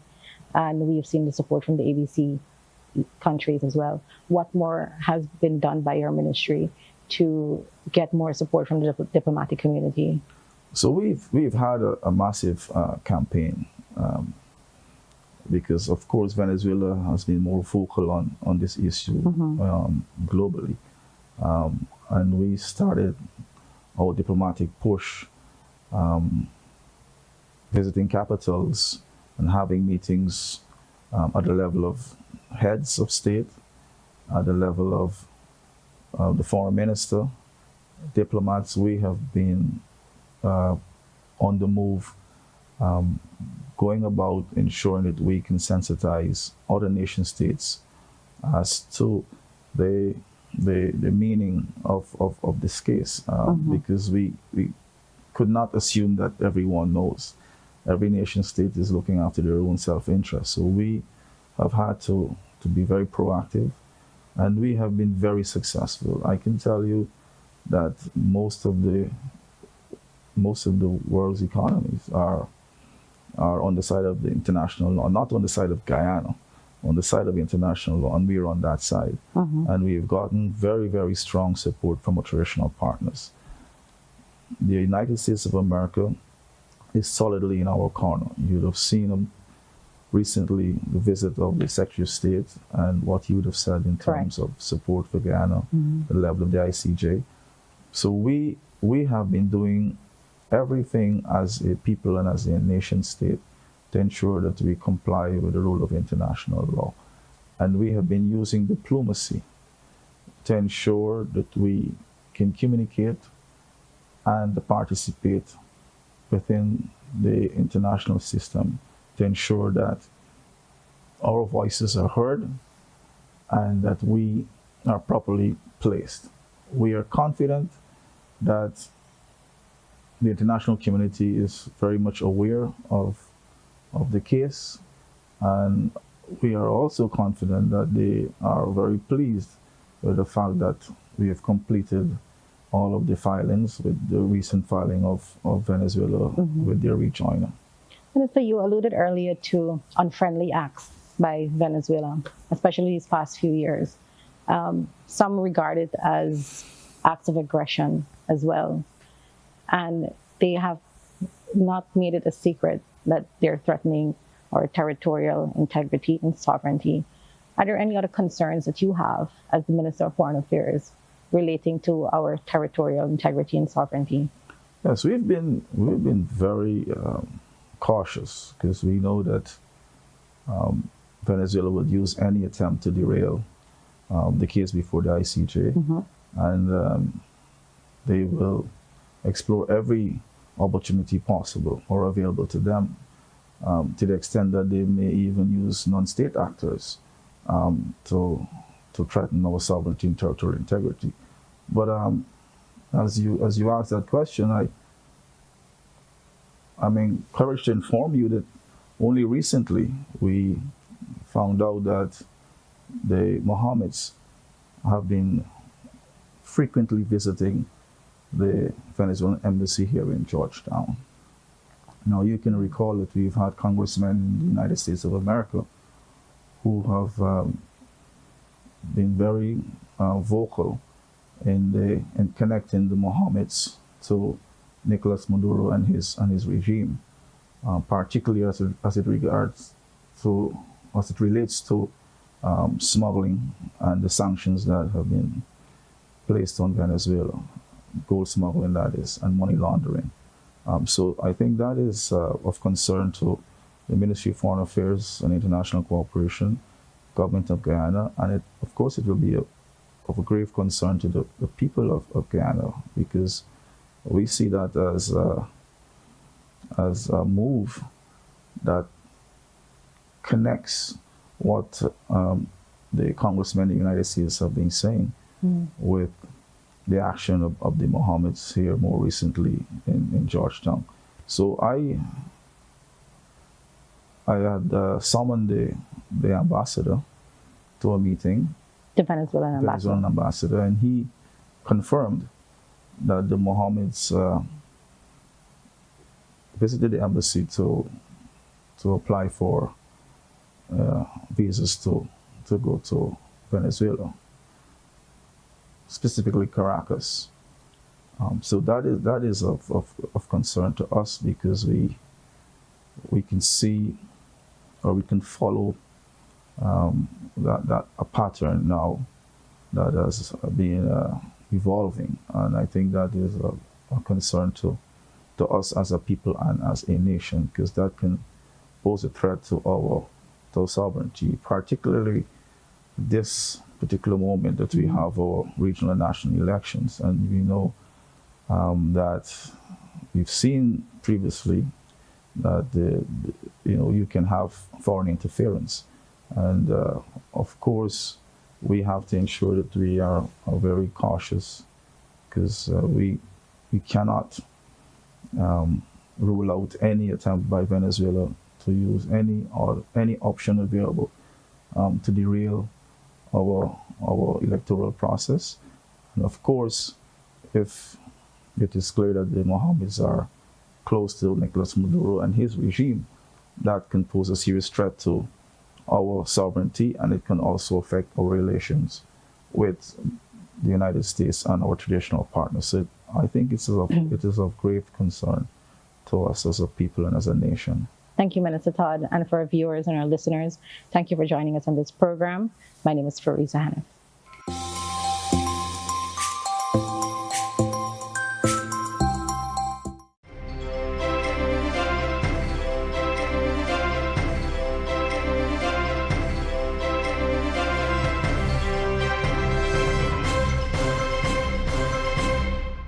Welcome to this week's edition of Wiggly Digest, your front row seat to the policies, programs, and people shaping Guyana's development journey. Each week, we go beyond the headlines to follow ministers of government as they implement the administration's agenda, one step, one story, and one community at a time. In the education sector, construction will soon begin on a brand new $350 million secondary school at Shulinab in Region 9. When completed in about 8 months, the school will serve 250 students from Couture, Paraquaranao, Kwaiko, Baitun, Mariwel, and Pataronao. Minister of Education Primanik Chan led the sod turning ceremony for the school on Tuesday. We couldn't be happier because what we're trying to do is a new model, not build large schools where children have to be away from home for large amounts of time without the guidance and love of their family members, but smaller schools across the region. And so in Region 9 alone, we're building 9 secondary schools, are building or have built 9 secondary schools already. We've built or are building 22 nursery schools, and we have built or are building 8 primary schools. Region 9 will also get another secondary school. It will be built in Caradarnao and will cost almost $300 million. The school will provide a safe learning environment for 240 students. It will reduce the long travel time for students from Bashaizan, Achiwib, and other villages. Over in Region 7, no more must nursery-age children share the same school with primary school pupils in Batavia. Why? Because a $38.9 million nursery school was commissioned in the Riverine community on Thursday. Minister of Education Primanik Chand opened the school and told the attendees that the new learning space illustrates the government's dedication to improving access to quality education. We just commissioned the Batavian Nursery School, the Batavia Primary School, was opened in 1998, and this is the first nursery school for the village. In a significant advancement toward finalizing land regularization, the Ministers of Housing and Water Colin Crowell and Susan Rodriguez celebrated a proud moment with families from the Mosquito Hall Old Housing Scheme and the section of Plantation Plot A Mosquito Hall. These residents started the process of securing their certificates of title. This initiative addresses a long-standing issue for residents who have occupied these lands for decades without formal ownership. Also, close to 100 families in Region 5 are now one step closer to constructing their own homes thanks to the distribution of government steel and cement subsidy. The vouchers were officially handed over on Thursday at the Regional Housing Office in Fort Wellington by the Minister of Housing and Water, Colin Crowell. The region has already benefited from over 180 vouchers, amounting to an investment of nearly $15 million. At the national level, approximately 2,000 vouchers valued close to $500 million have also been issued. Still in the housing sector, the National Stadium continues to buzz with activities as Guyana gears up for International Building Expo 2025, set for August 14th to 17th, themed The Road to Success, Guyana 2030 and Beyond. On Friday, Minister within the Ministry of Housing and Water, Susan Rodriguez, met with the head of CH&PA's Enforcement and Compliance Department, Nigel Hoppy, and senior police officials regarding safety and traffic management protocols. She also inspected ongoing preparations. It was there the minister announced that 2,000 land titles will be distributed during this year's edition of International Building Expo. This expo, we wanted to focus primarily on the title distribution because the process is not completed until allottees receive their title. And that is something that we have been pressing on, especially in the last year, to help those 50,000 families who we've allocated. We want to get a title in their hands. Residents from the communities along the Suzdag-Linden Highway received a number of equipment to enhance agricultural production. On Wednesday, farmers in Kairuni, Lou Creek, Adventure, and Silver Hill collected essential tools including tillers, water tanks, watering cans, seeds, and other inputs to support small and medium-scale farming. Minister of Agriculture Zulfikar Mustafa delivered the items and addressed the residents. This has been a continuous process, and this will continue. What you are getting here now, this will be a continuous process. Before I came here, Dr. Cambridge went and visited my office, and he and I sat down and we discussed a program for the highway. The ministry will also expand its poultry program as 10,000 broiler chicks with feed will be delivered among the 4 communities. The chicks will be delivered to the communities in the coming week, and the farmers are happy for the assistance. The nation's first ever 24-hour day and night care and early childhood development center was officially commissioned by His Excellency Dr. Muhammad Irfan Ali and the Minister of Human Services and Social Security, Dr. Vindya Prasad in Annika-Sarinac Region 3. This groundbreaking $93.8 million facility stands as a powerful symbol of the government's commitment to supporting working families by offering free, high-quality childcare and preschool services for children aged 0 to 3 years and 9 months, and at night, children up to 12 years old will also be accommodated. Minister of Public Works Bishop Juan Edgil called for round-the-clock operations to accelerate works on the Aubrey Barker 4-lane road expansion project. He made the call during a site inspection on Thursday since construction is progressing unevenly in various sections. The stretch from the Blackwood to Ogle being executed by Aramco and CRBC is advancing significantly with 1.5 kilometers already upgraded. However, works from Blackwood going in the direction of South Rumfield is stalled primarily due to inclement weather. I continue to express dissatisfaction with the section from the Blackwood going forward, which we have the 3 contractors. One contractor, R&B, is expected to start paving and should be completed in 2 weeks. Premium asphalt is way behind, and we have to be able to get things moving. So my instructions to the engineers is that these people got to work day and night, and if they cannot complete the work day and night, then we'd have to bring in additional resources and get this completed.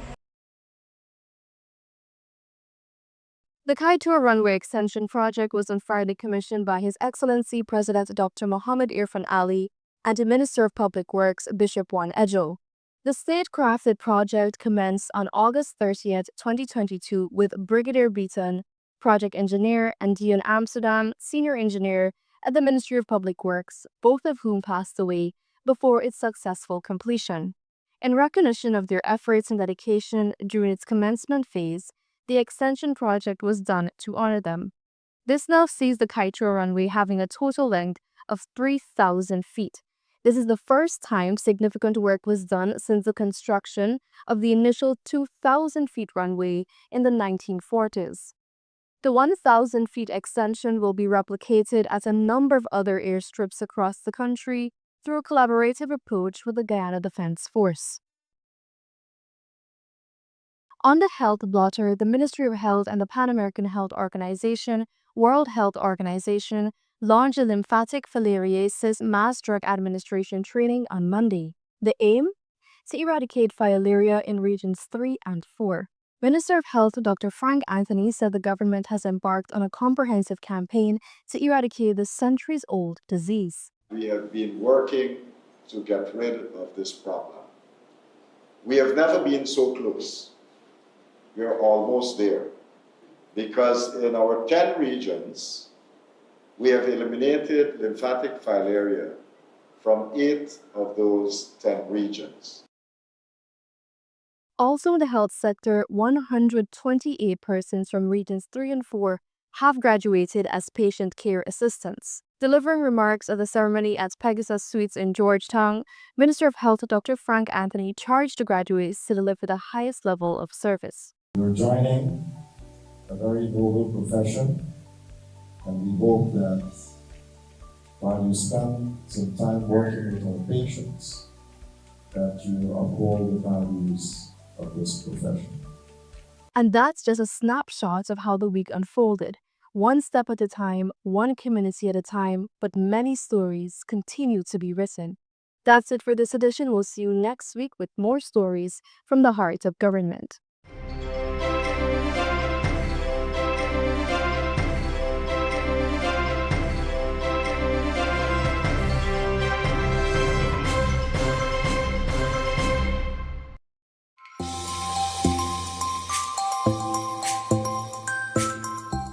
President Dr. Mohammed Irfan Ali is promising major investments for Guyana. He says a new, modern transport system will improve connectivity, lower costs, and lift livelihoods. Speaking to thousands of residents on Friday, the president said the plan will connect river and road transport. It will also include storage facilities and value-added processing for farmers, families, and businesses. Not only are we going to invest in the stelling, but we are going to invest in the river transport.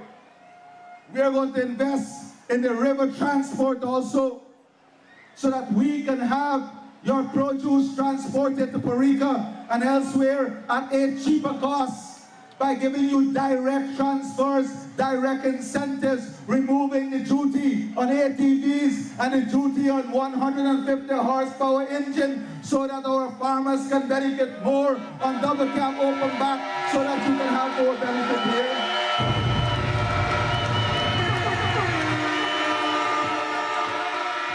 But not only do that, we're going to invest in a transport ecosystem.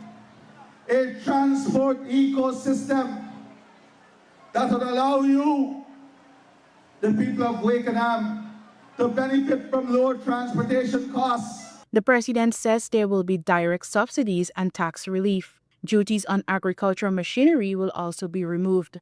Other upgrades are coming: land for crop diversification, better drainage, and improved health and education services. We are also going to invest to ensure that every single family is supported, not only in owning their own land, but that every single family in this island in this region, for a matter of fact, that you're supported by direct cash transfers so that you can own your own homes, you can rehabilitate your homes, you can extend your homes. We want to support quality home ownership by directly supporting families, improving their homes. Farmers will also get help to diversify crops. There will be expanded crop insurance for rice producers and cheaper loans through a special development fund. We are going to set up a special incentive, a special development fund, so that our farmers will not borrow at 8% and 9% and 12%. Our farmers must borrow at nothing more than 4%. President Ali says residents will be in a situation where they can keep more of their income, and he pledged that they will not be left behind in the country's development plans. The next phase of development is about wealth creation at the family level, wealth creation at the community level, wealth creation so that more money comes to the island of Wakenham, more money stays in your family pocket.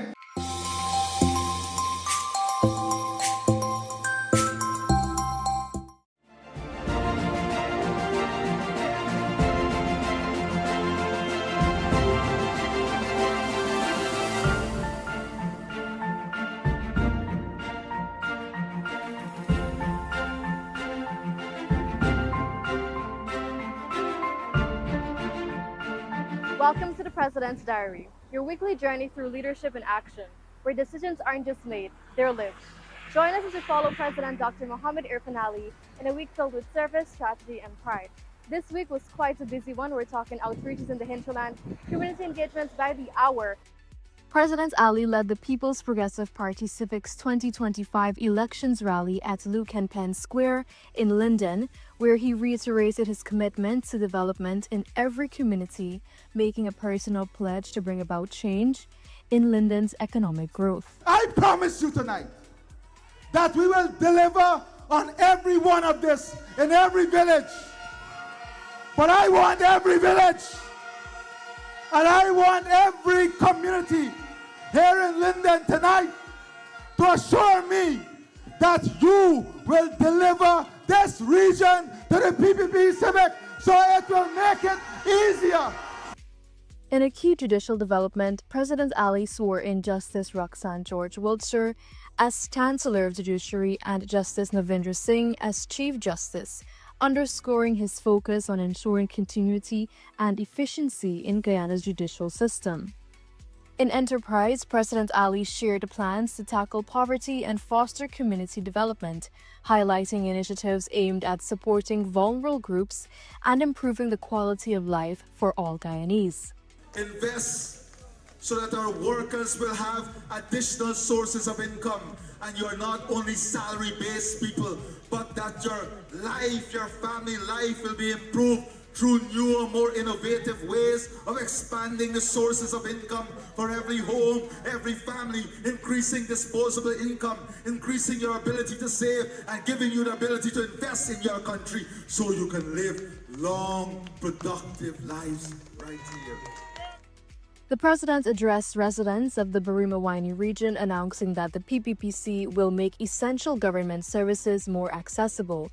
This move aims to reduce the long distances residents currently travel to renew their license or to submit permit applications. The future for Region 1 is going to be not only a bright future, but one that is filled with opportunity, one that is filled with excitement, one in which every single teacher here can stay right in this region and be a trained teacher. One in which every single young person in this region who want to become a nurse can stay right here in this region and become a trained nurse with a degree, because we are going to invest in the facilities so that you can have that right here. The head of state conferred the Medal of Service on Lieutenant Colonel retired Mohammed Aziz Nazimuddin for over 5 decades of distinguished service to Guyana's aviation sector and the Guyana Defense Force Air Corps. The ceremony was held at the GDF hangar at Eugene F. Correa International Airport after Lieutenant Colonel Nezimuddin piloted the president to and from Mabaruma. President Ali commended the pilot's estimated 26,000 accident-free flying hours and his continued role as a civilian pilot supporting GDF missions. Though retired from military service, he remains actively engaged in national operations. President Ali met with members of the Guyana National Domino Federation ahead of their participation in the upcoming 20th World Domino Championships to be held in St. John's, Antigua and Barbuda from the 10th to the 18th of August. During the interaction, President Ali extended best wishes to the players and assured them of Guyana's full support as they represent the nation on the international stage. For the first time ever, families in Region 3 are turning on their taps and finding clean, safe, drinkable water, thanks to a brand new water treatment plant. President Dr. Mohamed Irfan Ali on Wednesday commissioned the new $850 million water treatment plant at Parika that will deliver 24-hour access treated water to over 14,000 residents in Region 3. The modern plant can access 4.5 million liters of water daily, enough for 18 million cups of tea straight from the tap. The head of state described the plant as another installment of delivery, noting the investment reflects his government's ongoing commitment to meet the needs of a rapidly developing region. In water alone, we've invested in this region more than 8.8 billion Guyana dollars, bringing benefit to more than 89,000 residents. The first ever day and night care and early childhood development center was commissioned on Thursday in Anna Catherina, marking a historic milestone in Guyana's childhood development program. The $93.8 million facility is designed to offer around-the-clock care for children whose parents are employed and working to support their families. This is the first in a series of similar facilities planned for construction nationwide in the years ahead. Commissioning the facility, His Excellency explained how the construction of these day and night care centers are integrally linked to the government's push to reduce poverty. We've all grown up in different homes, but under similar circumstances, where we see mothers struggle to achieve education, if they ever had the opportunity, where we see the dreams and aspiration of mothers being placed off the burner, not even on the back burner, because the system did not support those dreams and aspirations. Today, we have been able to invest in the system, so much so that the majority of opportunities today are taken up by women and mothers, and we should applaud that. The President commissioned the extension of the airstrip at Kaieteur National Park on Friday in Region 8.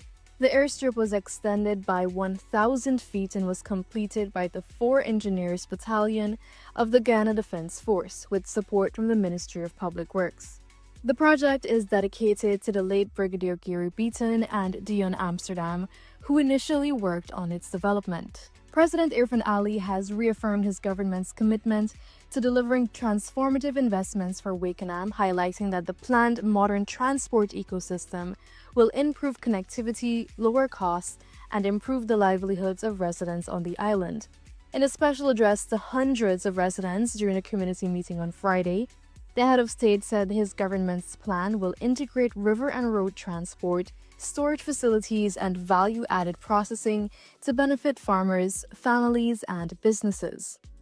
Not only are we going to invest in the stelling, but we are going to invest in the river transport. We are going to invest in the river transport also, so that we can have your produce transported to Parika and elsewhere at a cheaper cost by giving you direct transfers, direct incentives, removing the duty on ATVs and the duty on 150 horsepower engine, so that our farmers can benefit more on double cab open back, so that you can have more benefit here.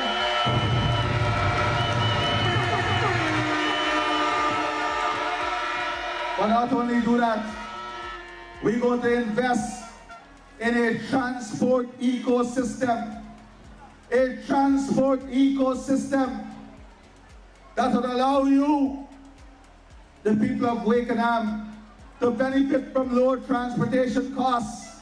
The president ended his week in Bartica Region 7, where he will headline a massive rally with his party's supporters. We leave you with these images of the event.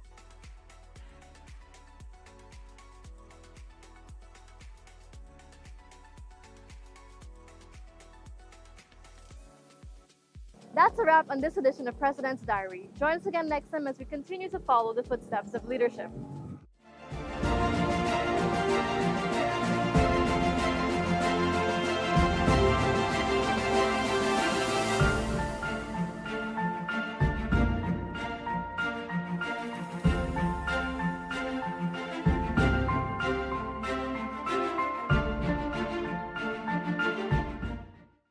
The eastbound Demerara Public Road is a vital route that links homes to workplaces, schools, and businesses. But it has become synonymous with one word: traffic. Every morning and evening, the struggle is all too real. Precious hours are lost, fuel is wasted, and patience is sorely tested. Jeremy in Glasgow, an aspiring doctor, knows this very well. He faces this challenge every day.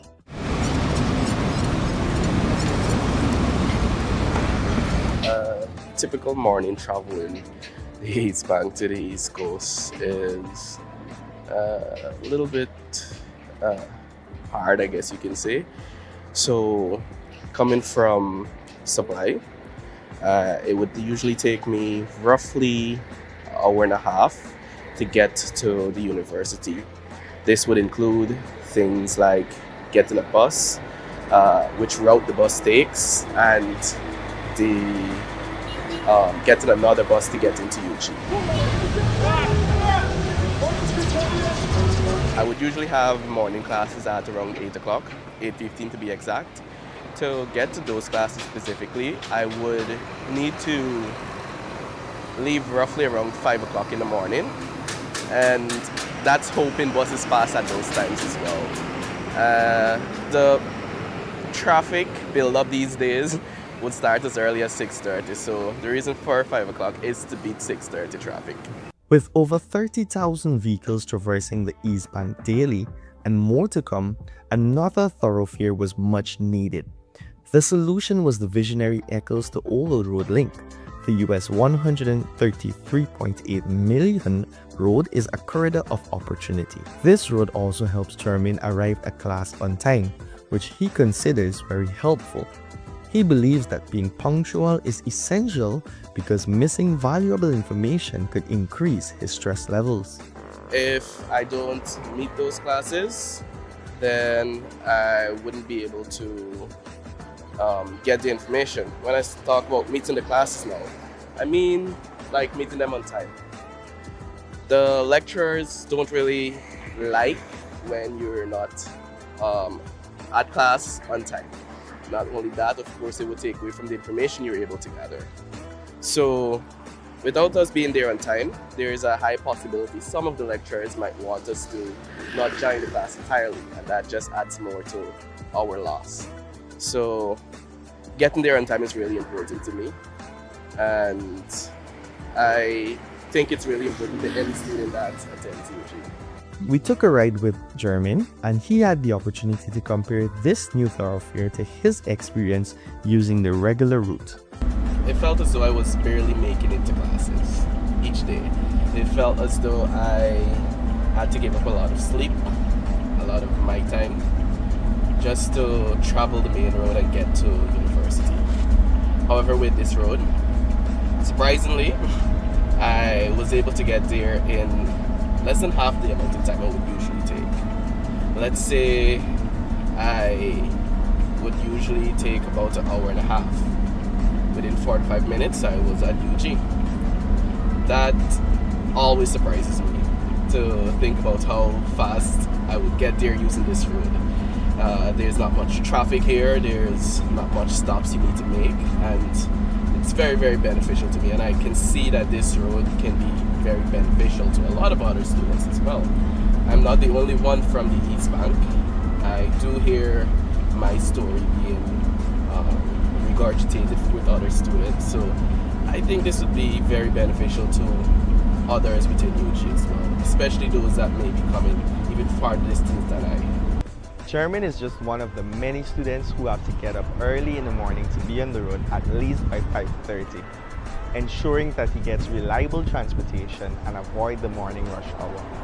This road is an investment that benefits every driver, every student, every child, and resident who had to contend with the East Bank traffic.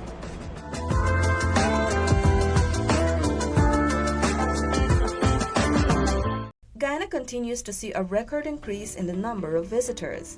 And of course, the local tourism businesses are reaping the benefits of the growing tourism industry. Managing Director of Rainforest Tours, Frank Singh, has testified about the tourism boom in the past 5 years. For the last 5 years, in the tourism industry, I've seen a mass or drastic improvement. The reason why, because the Guyana Tourism Authority, they're setting more standards and they're opening more packages, which in the different areas of Guyana have more package. Because when we started, there were only a few packages. So there are more to offer people who are visiting Guyana. And at the same time, people should be aware that you can only use like registered companies with the Guyana Tourism Authority, which when you do that, you'll be more safe and you will enjoy the product much better. With Guyana being pedestaled, more clients are coming to Guyana with different interests. People are more coming to Guyana with different expectations. I mean, so the products we have now, which is very diverse, and that can suit most of the people that come into Guyana, because there's a lot. For the oil and gas, there's a lot of people know about Guyana now. So there are more and more people coming, and there are more tours that are being exposed right now. But like other tour operators in Guyana, the surge of visitors is creating a challenge: the need for more staff. The Guyana Tourism Authority has been playing its part, training in excess of 9,000 persons in the last 5 years, while also licensing many businesses. Yet the void remains. I hope more people could be more interested in it. You see, there's as we said, tourism is a big cake, but there's a slice for everyone who dedicate themselves to the hospitality industry and the tourism industry. There's opportunities, great opportunities there. After 30 years, Singh plans to continue doing what he does best: offer unique and alluring tour packages to visitors. He is even working on new packages for different niches as they emerge. There's a great opportunity. As you can see, I'm still existing, Rainforest Tour is still existing after approximately 30 years. So if it was a vibrant industry, I would have done pack up shop and close, but you could see it as a vibrant industry, I'm still around. And I will encourage people, come on board, come on board. There's a great opportunity for everyone.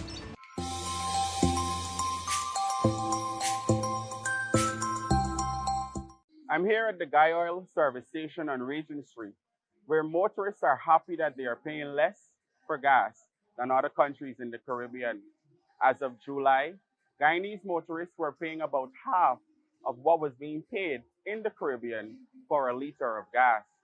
It's not me saying this, it's facts from the Energy Chamber of Trinidad and Tobago.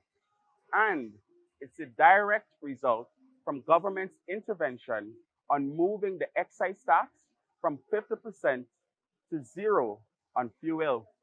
Let's talk to some of the drivers and hear what they have to say about this. For me, it has definitely improved my life because the cost has really caused me to more budget better for my driving, because I am a massage therapist. So I do house calls, I go to my clients. So it has definitely improved my life because it's less and I get more gas for less money, which is better for me. Okay. I think it's good. I mean, because I've often asked the question, we are an oil producing country now. How come our gas is so high? So when I saw that the gas drop, I'm like, yeah, we're on the right path. Well, I think it's a good thing because it helped me a lot when it comes to buying gas. You know, also I'm a motorbike user. It helped me a lot because the prices are a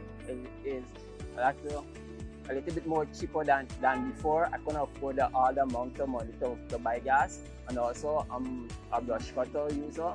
Is helped me a lot because I get to buy enough gas to do my work and them stuff.